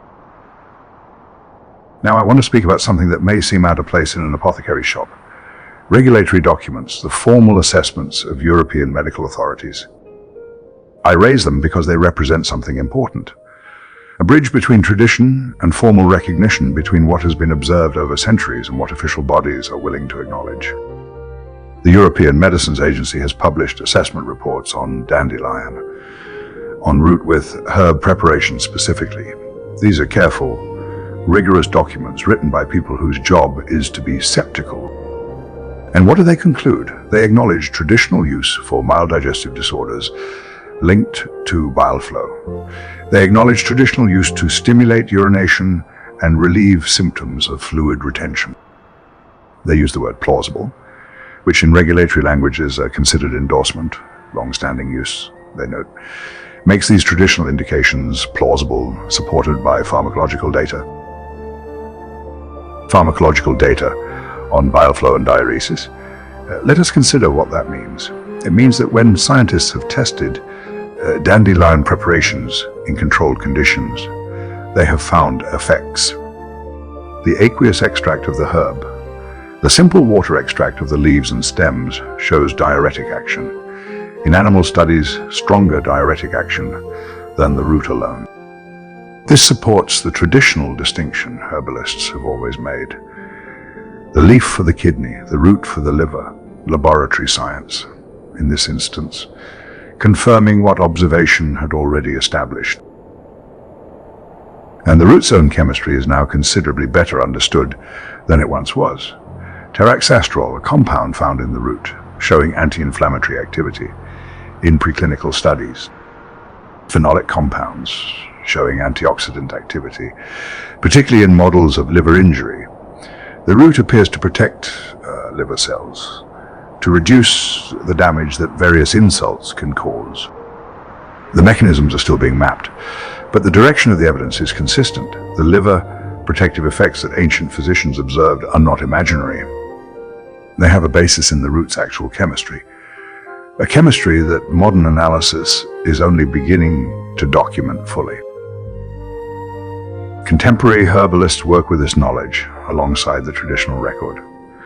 They use dandelion root for skin conditions, acne, eczema conditions that present on the surface, but which, in the herbalist's understanding, have their origins deeper in the liver. In poor elimination, when the liver is not clearing waste efficiently, the skin takes up some of that burden. It shows the overload, breaks out, becomes reactive, inflamed, support the liver, and the skin often improves. Not dramatically, not overnight, but genuinely, over time. This is not a fringe view. It is consistent across herbal traditions, from China to medieval Europe to contemporary practice. The liver and the skin speak to each other. Dandelion root addresses both through one. The root is also used in longer protocols for metabolic support, for sustained liver care. Contemporary herbalists describe it as both protective and restorative, two different modes of action. Protective against damage, restorative of function that has been diminished, used together over weeks and months as part of a considered approach to metabolic health. This longer-term use reflects something the old tradition understood intuitively. The liver does not respond to urgency. It responds to sustained, gentle, consistent support. A week of dandelion root decoction achieves less than a month less than a season. The apothecary's approach has always been patience. The dandelion rewards patience specifically. The bitterness itself, often considered merely an obstacle to palatability, has its own therapeutic role. Modern sources note that the bitter compounds in dandelion may relieve mild constipation, not through any laxative mechanism in the crude sense, but by promoting digestive secretions, by increasing motility, by waking a gut that has become passive and slow. The bitter taste, sensed on the tongue, triggers a cascade of digestive activity. Saliva, gastric acid, bile, the whole system stirred into action by the signal of bitterness. This is why bitters have been taken before meals for centuries. The taste itself is part of the medicine, which is one reason why encapsulated dandelion preparations miss something the tea and tincture provide. The metabolic applications have expanded in recent decades, or perhaps re-emerged. Dandelion appearing in discussions of diabetes support, of hypertension, of weight management. These are complex conditions. They require careful management. I do not suggest dandelion alone addresses them, but as an adjunct, as part of a broader approach. The evidence is accumulating, and the folk tradition, as always, anticipated the formal research. Diabetes appears in the list of applications in Central Eastern European records from the post-1990 period. Alongside hypertension, rural communities were using dandelion for these modern-sounding conditions before the clinical studies began, because they were observing the same effects the studies would later document. Let me read you the full post-1990 list from the ethnographic surveys. It is extraordinary. Earache, toothache, stomachache, back pain, upper respiratory tract ailments, coughs, bronchitis, sore throat, hoarseness, shortness of breath, asthma, rhinitis, pneumonia, tuberculosis, antitussive, immunostimulant, body cleansing, vitamin source, skin issues, wounds, fungal infections, freckles and dark spots, warts, eczema, hair loss, digestive complaints, liver and biliary disorders, jaundice, laxative use, appetite and digestion aid, slimming support, poisoning, cancer in the folk disease sense, antipyretic for colds and flu, diabetes, vision loss, anti-swelling, diuretic, kidney stones, hypertension, herpes zoster, rabies, still appearing, rheumatism. That list spans the body entirely, from the eye to the kidney, from the lung to the liver, from the skin to the joint. No other plant in my dispensary is recorded across so wide a range of human complaint. Now, I want to be measured about this. A plant used for everything is often effective for nothing in particular. Breadth of claimed application can be a warning sign as much as a recommendation. But the dandelion is different because the breadth is explicable. Most of these applications trace back to 2 or 3 underlying mechanisms: liver support, diuresis, anti-inflammatory activity, nutritional nourishment. These 4 things, working together, have remarkably wide reach across human physiology. A liver that functions well improves skin, digestion, energy, hormonal balance, and immune response.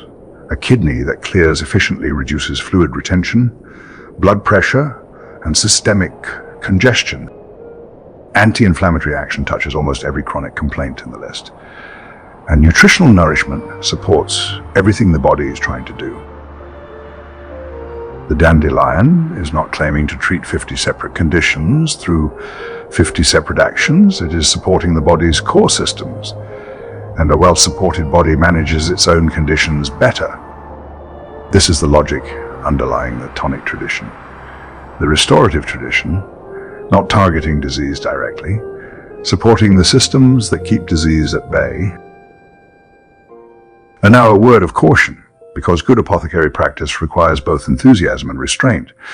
The dandelion's diuretic activity is real, and real diuretic activity has real interactions. People taking pharmaceutical diuretics should be careful. Adding a plant diuretic to a drug diuretic can be too much. Blood pressure medications. Lithium. These require caution when dandelion is used alongside them. The interaction is not dramatic in most cases, but it is real, and it deserves acknowledgement. Modern references are clear on this, and so am I to anyone who asks me.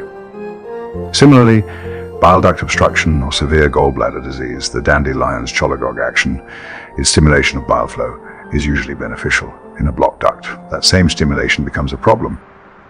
Allergy to the Astraceae family. Ragweed, chrysanthemum, marigold. If these cause reactions, dandelion may too. The family resemblance extends to the immune system as well as the flower head. These cautions do not diminish the dandelion. They contextualize it. A plant with genuine effects is a plant that can interact with other genuine effects. The same property that makes dandelion effective for fluid retention is the property that requires caution in drug interactions. You cannot have the benefit without accepting that the action is real. And accepting that the action is real means using it thoughtfully, with the same care applied to any genuine medicine, not because it is dangerous, but because it is effective. Effective things deserve respect. And respect includes knowing when to use them and when to pause. This is what I tell everyone who comes through this door with questions about the dandelion. Take it with confidence, take it with consistency, take it with patience, but take it with awareness, with knowledge of what it does and who should be careful. After 40 years, I remain impressed by it. By the breadth of what it does, by the consistency with which it does it, by how little drama it requires and how much quiet work it accomplishes.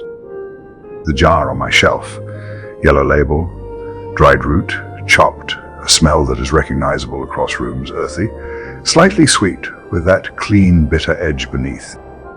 The same smell, I imagine, from jars in apothecary shops across centuries, the same root, the same properties, the same quiet confidence in reaching for it. We have spent considerable time with the dandelion as medicine, as preparation, as the contents of a jar.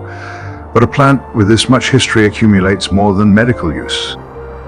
It accumulates, meaning symbol, story, the kind of knowledge that is not written in pharmacopoeias, but is written in folktales, in the names people gave it in what they saw when they looked at it. Let us begin with the name itself, because names carry history in compressed form. Taraxacum officinale, the Latin name, 2 words, each with a story. Taraxacum, from the Greek, combining roots that mean inflammation and healing, a plant of inflammation that heals. The name contains its primary action within itself. Whoever assigned this name was working from observation, not from theory. They had seen the plant address inflammation repeatedly enough to build it into the name. And officinale, this second word, marks it as officially recognized. In the old European pharmacopoeias, plants carrying the epithet officinale were formal medicinal plants, stocked in the officina, the working room of the apothecary shop, the plants that every well-equipped dispensary was expected to have. Taraxacum officinale, the inflammation healer of the apothecary's room, its status encoded in its scientific name for anyone who knows how to read it. The common name arrived by a different route, through French, through the mouths of ordinary people rather than scholars. Dandelion, lion's tooth. Look at a dandelion leaf, really look at it. The edges are not merely toothed, they are dramatically, assertively toothed. Deep notches, sharp points. The silhouette of something that intends to be noticed. Whoever first called it lion's tooth was looking carefully and reaching for the right comparison. The name traveled from French into English as dandelion, corrupted slightly by the journey, losing the visual clarity of the original, but retaining the spirit. And it is a good name, not as precise as dandelion, but with its own character. The word dandelion has a lightness to it, a gentle sound for a plant of gentle nature. The Celts gave the plant a different kind of significance entirely. For them, the dandelion was a symbol of the sun, and not merely as a casual resemblance. The yellow flower, perfectly round, radiating petals outward in every direction. The likeness to the sun is not subtle. It is almost bold in its obviousness. The Celts observed this and drew a conclusion. A plant that looks like the sun partakes of the sun's nature. And so they used dandelion in midsummer rituals, at the solstice, when the sun is at its height, to honor the sun's power, to mark the turning of the year, to participate in something larger than the individual moment. The dandelion was not decoration in these rituals, it was a participant. This solar symbolism is older and more widespread than the Celtic tradition alone. The bright yellow color was understood across multiple cultures to represent the sun's power to dispel darkness, a flower that closes at night and opens to greet the morning. That tracks the light. It was easy, and perhaps not entirely wrong, to see something intentional in this. The esoteric traditions formalized this symbolism. Dandelion linked to the sun card in the tarot, to solar energy, to vitality, courage, and the expansive warmth of fire. Medieval grimoires, those handwritten books of practical magical instruction, included dandelion and solar preparations, oils blended for leadership, for courage, for the quality of warmth that draws others close. The plant of the king, or the one who stands in the center and radiates outward, connected through its color and formed to everything the sun was understood to represent. Modern plant mystical traditions have expanded and complicated this symbolism. They assign the dandelion to 2 elements simultaneously: fire and air, which seems at first contradictory. Fire for the golden flower, for the solar vitality, for courage and warmth and the active outward energy. Air for the seeds, for the extraordinary moment when the seed head releases.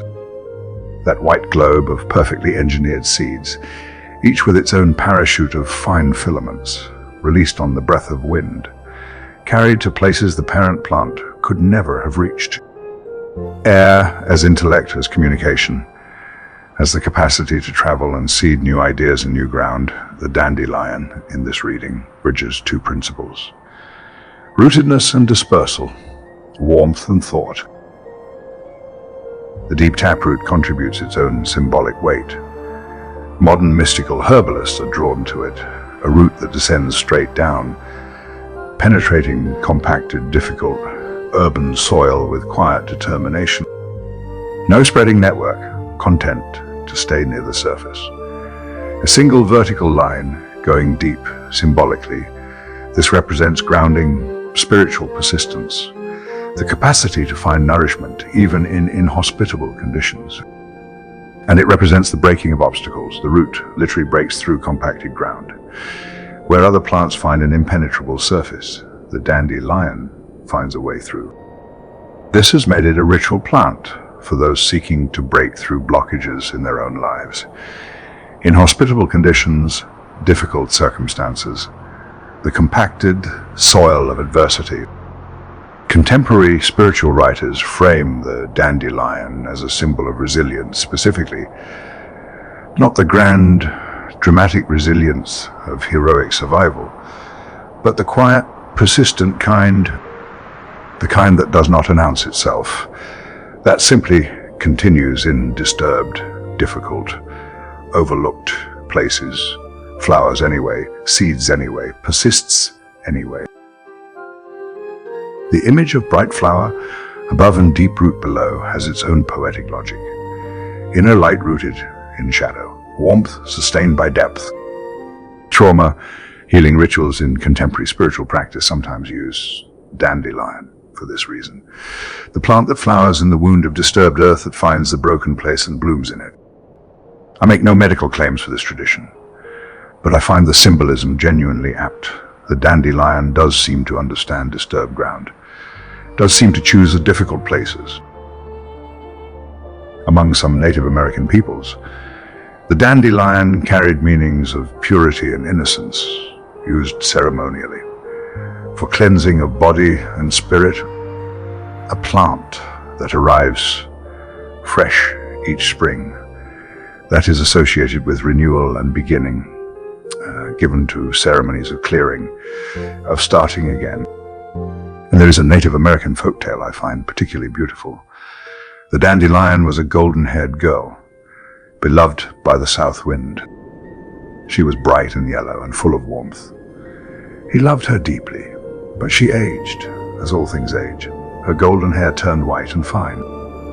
And when the south wind sighed, as the wind does, gently, inevitably her white hair scattered, each filament lifting and carrying away on the breath of the wind that loved her, to fall somewhere new, to take root in new earth, to become golden again. The story explains the puffball, the transformation from flower to seed head to dispersal. It is also a story about love and loss and transformation, about how endings become beginnings, about the sigh that seems to destroy something, which is actually carrying it forward. In Ireland, the dandelion was called Granny's clock, a name for the seed head. The stages of the seed head, from full globe to half dispersed to bare receptacle, were read as ages. Blow on it to count how many puffs it takes to strip it bare. That is how old you are, or how many years you have left, a game, yes, but also a folk tale about time, about the stages of life, the seed head as a clock, as a calendar, as a measure of something that cannot otherwise be measured. Children have played this game for centuries. They still play it. The older European tradition also watched the dandelion as a living clock, not the seed head but the flower. The dandelion flower opens in the morning, closes in the evening. It tracks the light with considerable reliability. Open roughly around 6 in the morning in fine weather, closed again by late afternoon or when clouds arrive. Before mechanical clocks were common, this was not a trivial observation. People who needed to know the time, roughly, looked at what was available. The dandelion, reliably opened through the middle of the day, reliably closed by late afternoon, was a field clock.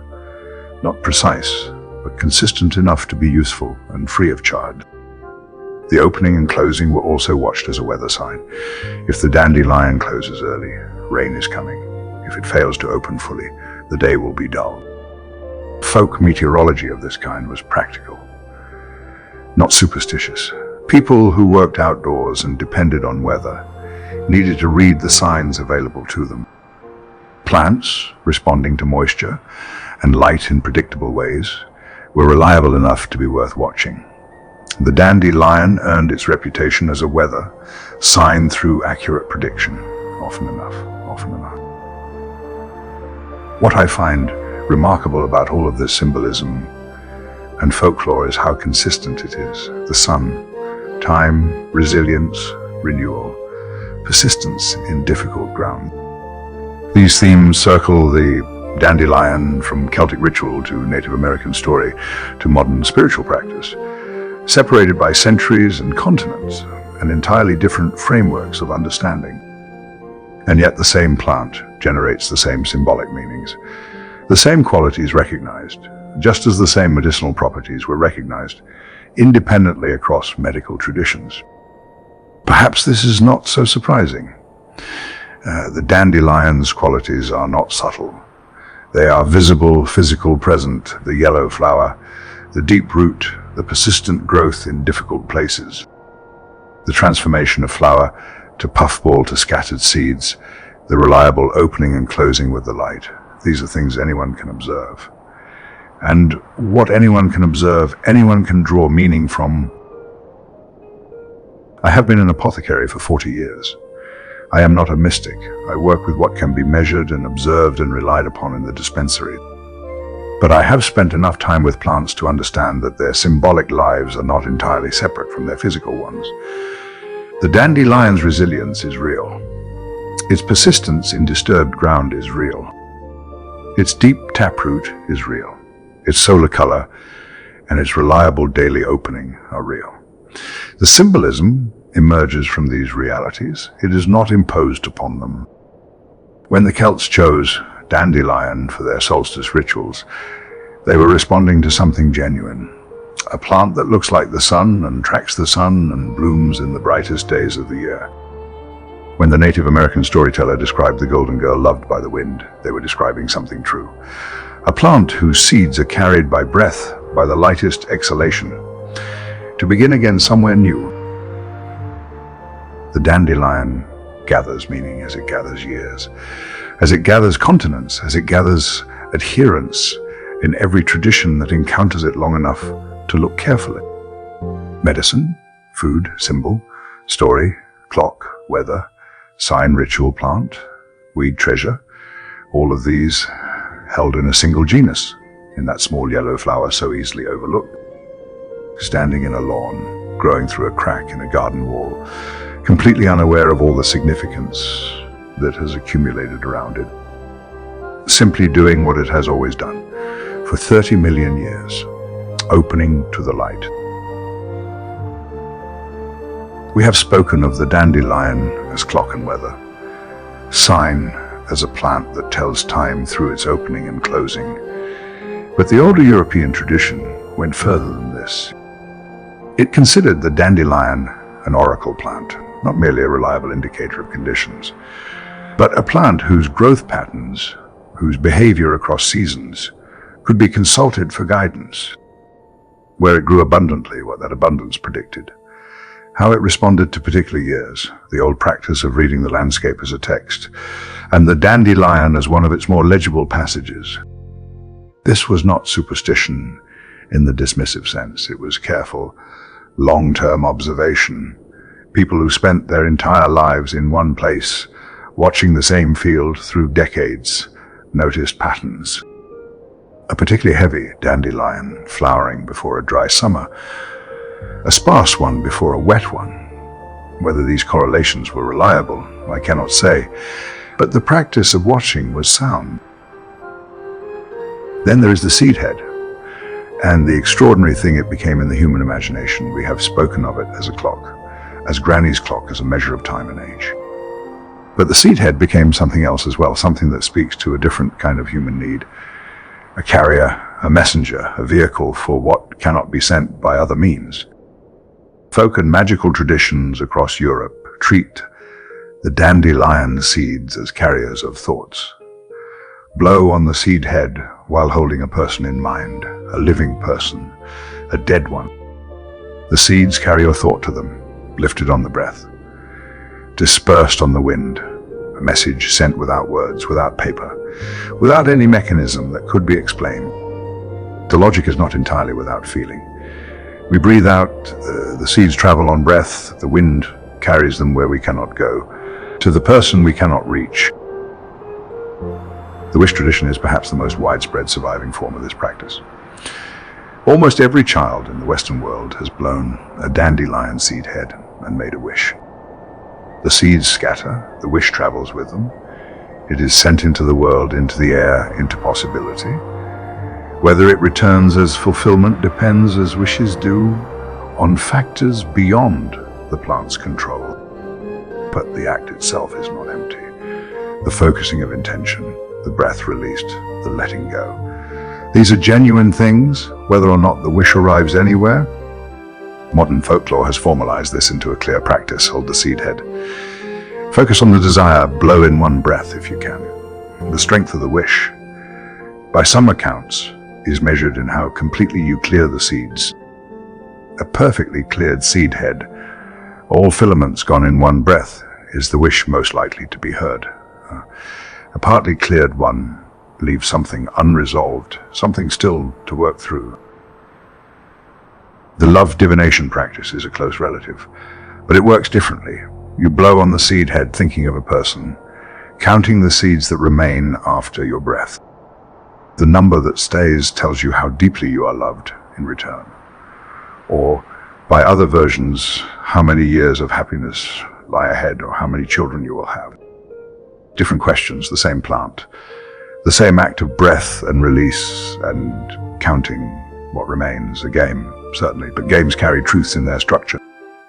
The truth here, that love is partly about what holds on after the breath of doubt or distance.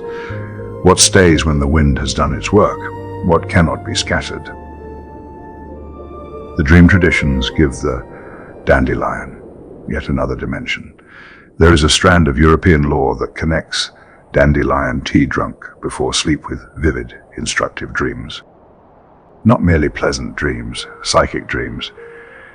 The old texts call them dreams that bring guidance, that carry messages from whatever it is that speaks to us in sleep. Whether this is the dandelion's chemistry acting on the dreaming mind, I cannot say with certainty. The liver, supported and cleared, may produce a cleaner sleep, a less burdened rest. The body, working less hard through the night, may permit a different quality of dreaming.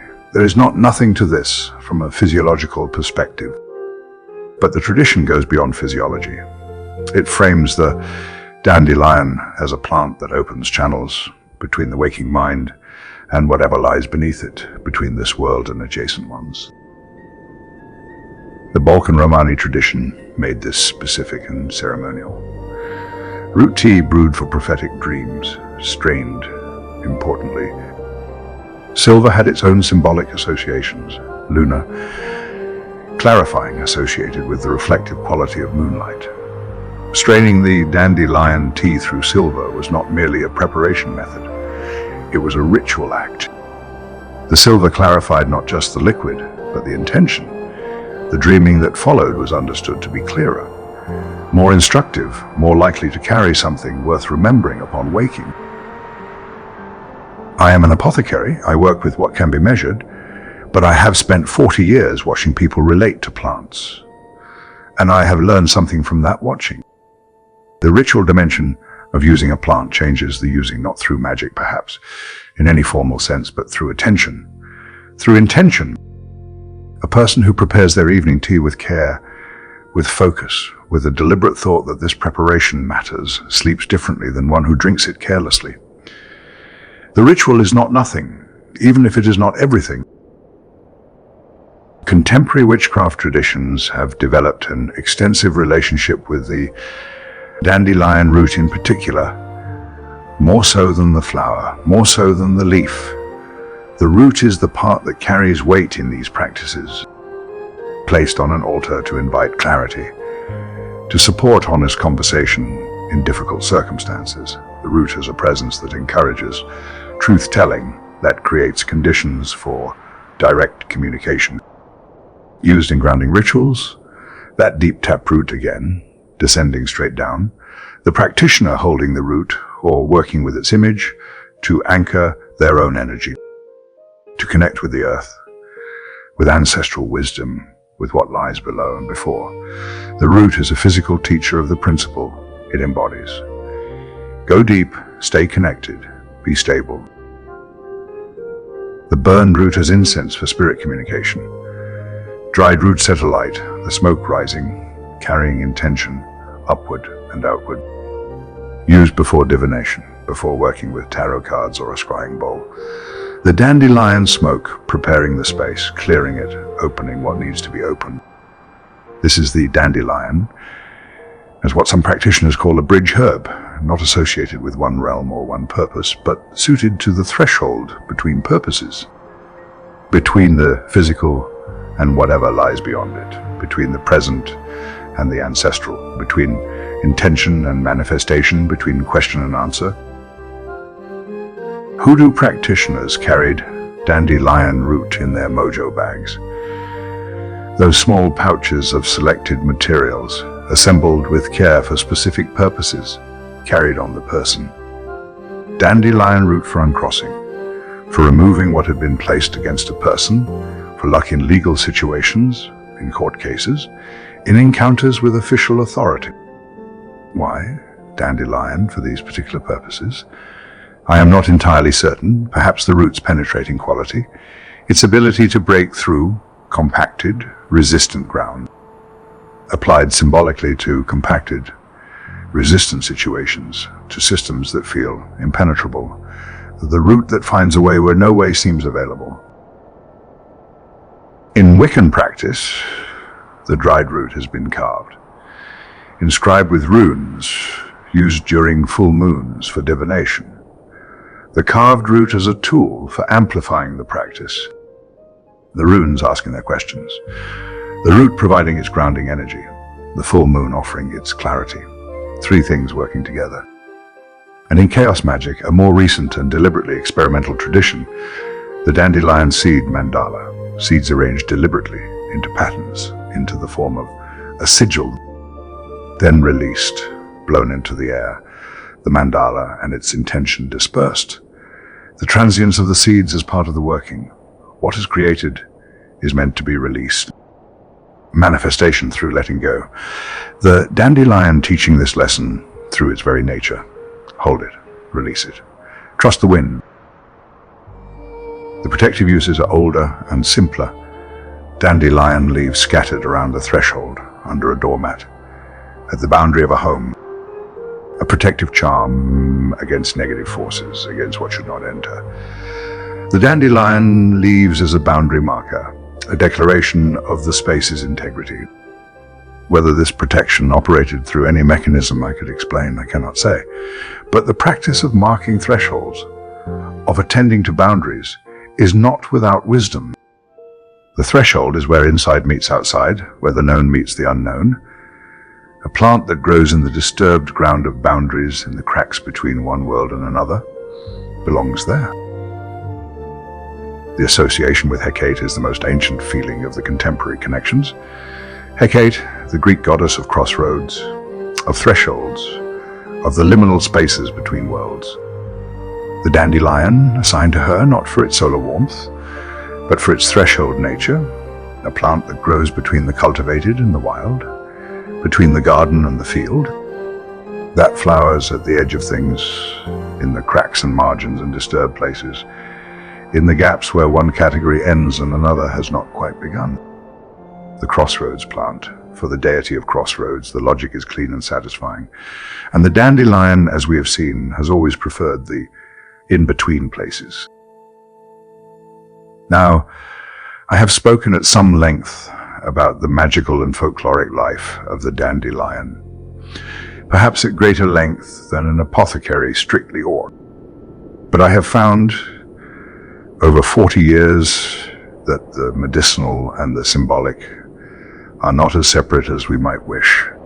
They are drawn from the same source, the same long observation, the same careful attention to what a plant actually is. The dandelion is deeply rooted and flowers in broken ground. This is a physical fact. It is also a symbol. The symbol emerges from the fact. The fact supports the symbol. The seeds travel on breath and wind to places unknown. Physical fact. Also the perfect image of a wish, a prayer, a message sent without guarantee of arrival. The flower opens to sun and closes to night, tracks the light. Responds to the weather, physical fact, also a living clock. A weather oracle, a solar participant. Modern grimoires catalogue the Dandelion under both headings. Medicinal and magical digestion, liver, diuresis and wishes, spirit communication, protection. This dual catalogue is, I think, the most honest representation of what the plant actually is, not one or the other, both simultaneously, always both. The witchy apothecary tradition, as contemporary practitioners sometimes call it, makes this explicit. The same jar of dandelion root serves both purposes. Brew it for your liver on Monday. Burn a little for clarity before a difficult conversation on Tuesday. Place some on your altar when you need grounding on Wednesday. The root does not change between these uses. The intention changes, the application changes. But the plant remains what it is, rooted, clearing, persistent, bridging. I am not a man of magic. I am a man of this shop, these jars, this dispensary. But I am also a man who has watched a plant for 40 years and learned from what I watched. The dandelion asks to be taken seriously in its entirety. Not just the root or the leaf, not just the medicine or the meal, not just the physiology or the symbol. The whole plant, 30 million years old, growing everywhere, meaning everything, waiting as it always waits to be noticed properly.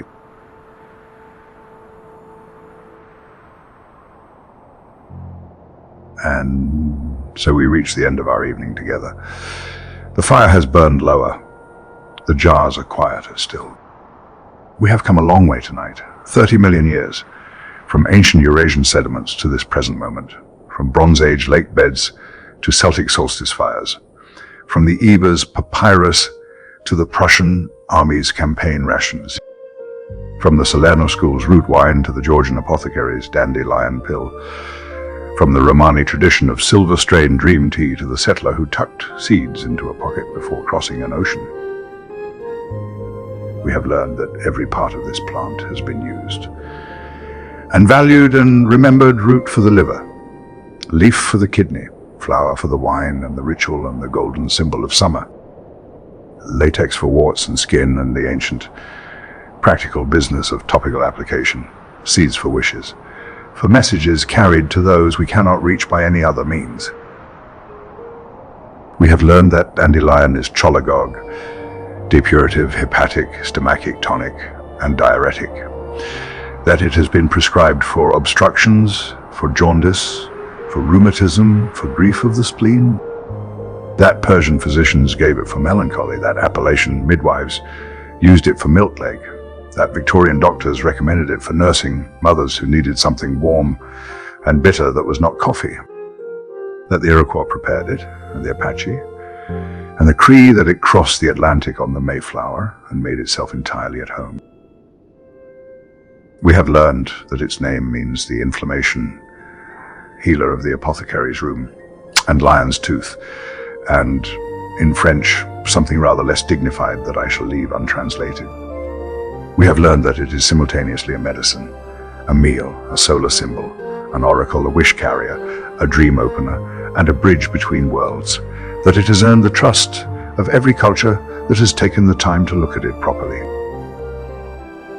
And perhaps most importantly, we have learned that it is still here in every garden, every crack in every pavement, every field and verge and neglected corner, still flowering, still seeding, still offering itself to whoever will pay attention, as it has done patiently and without complaint for 30 million years.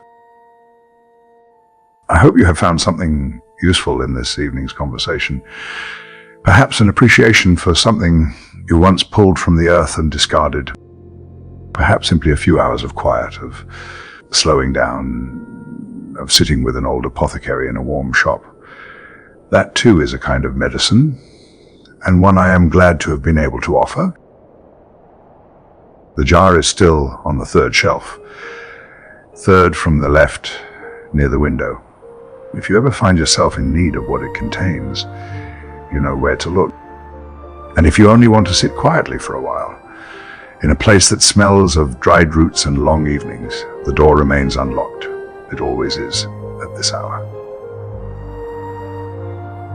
To everyone who left a word in the comments, who told me where in the world they were listening from, thank you, genuinely. You are what makes this shop worth keeping open. To everyone who shared this evening with a friend who passed the door along, thank you also.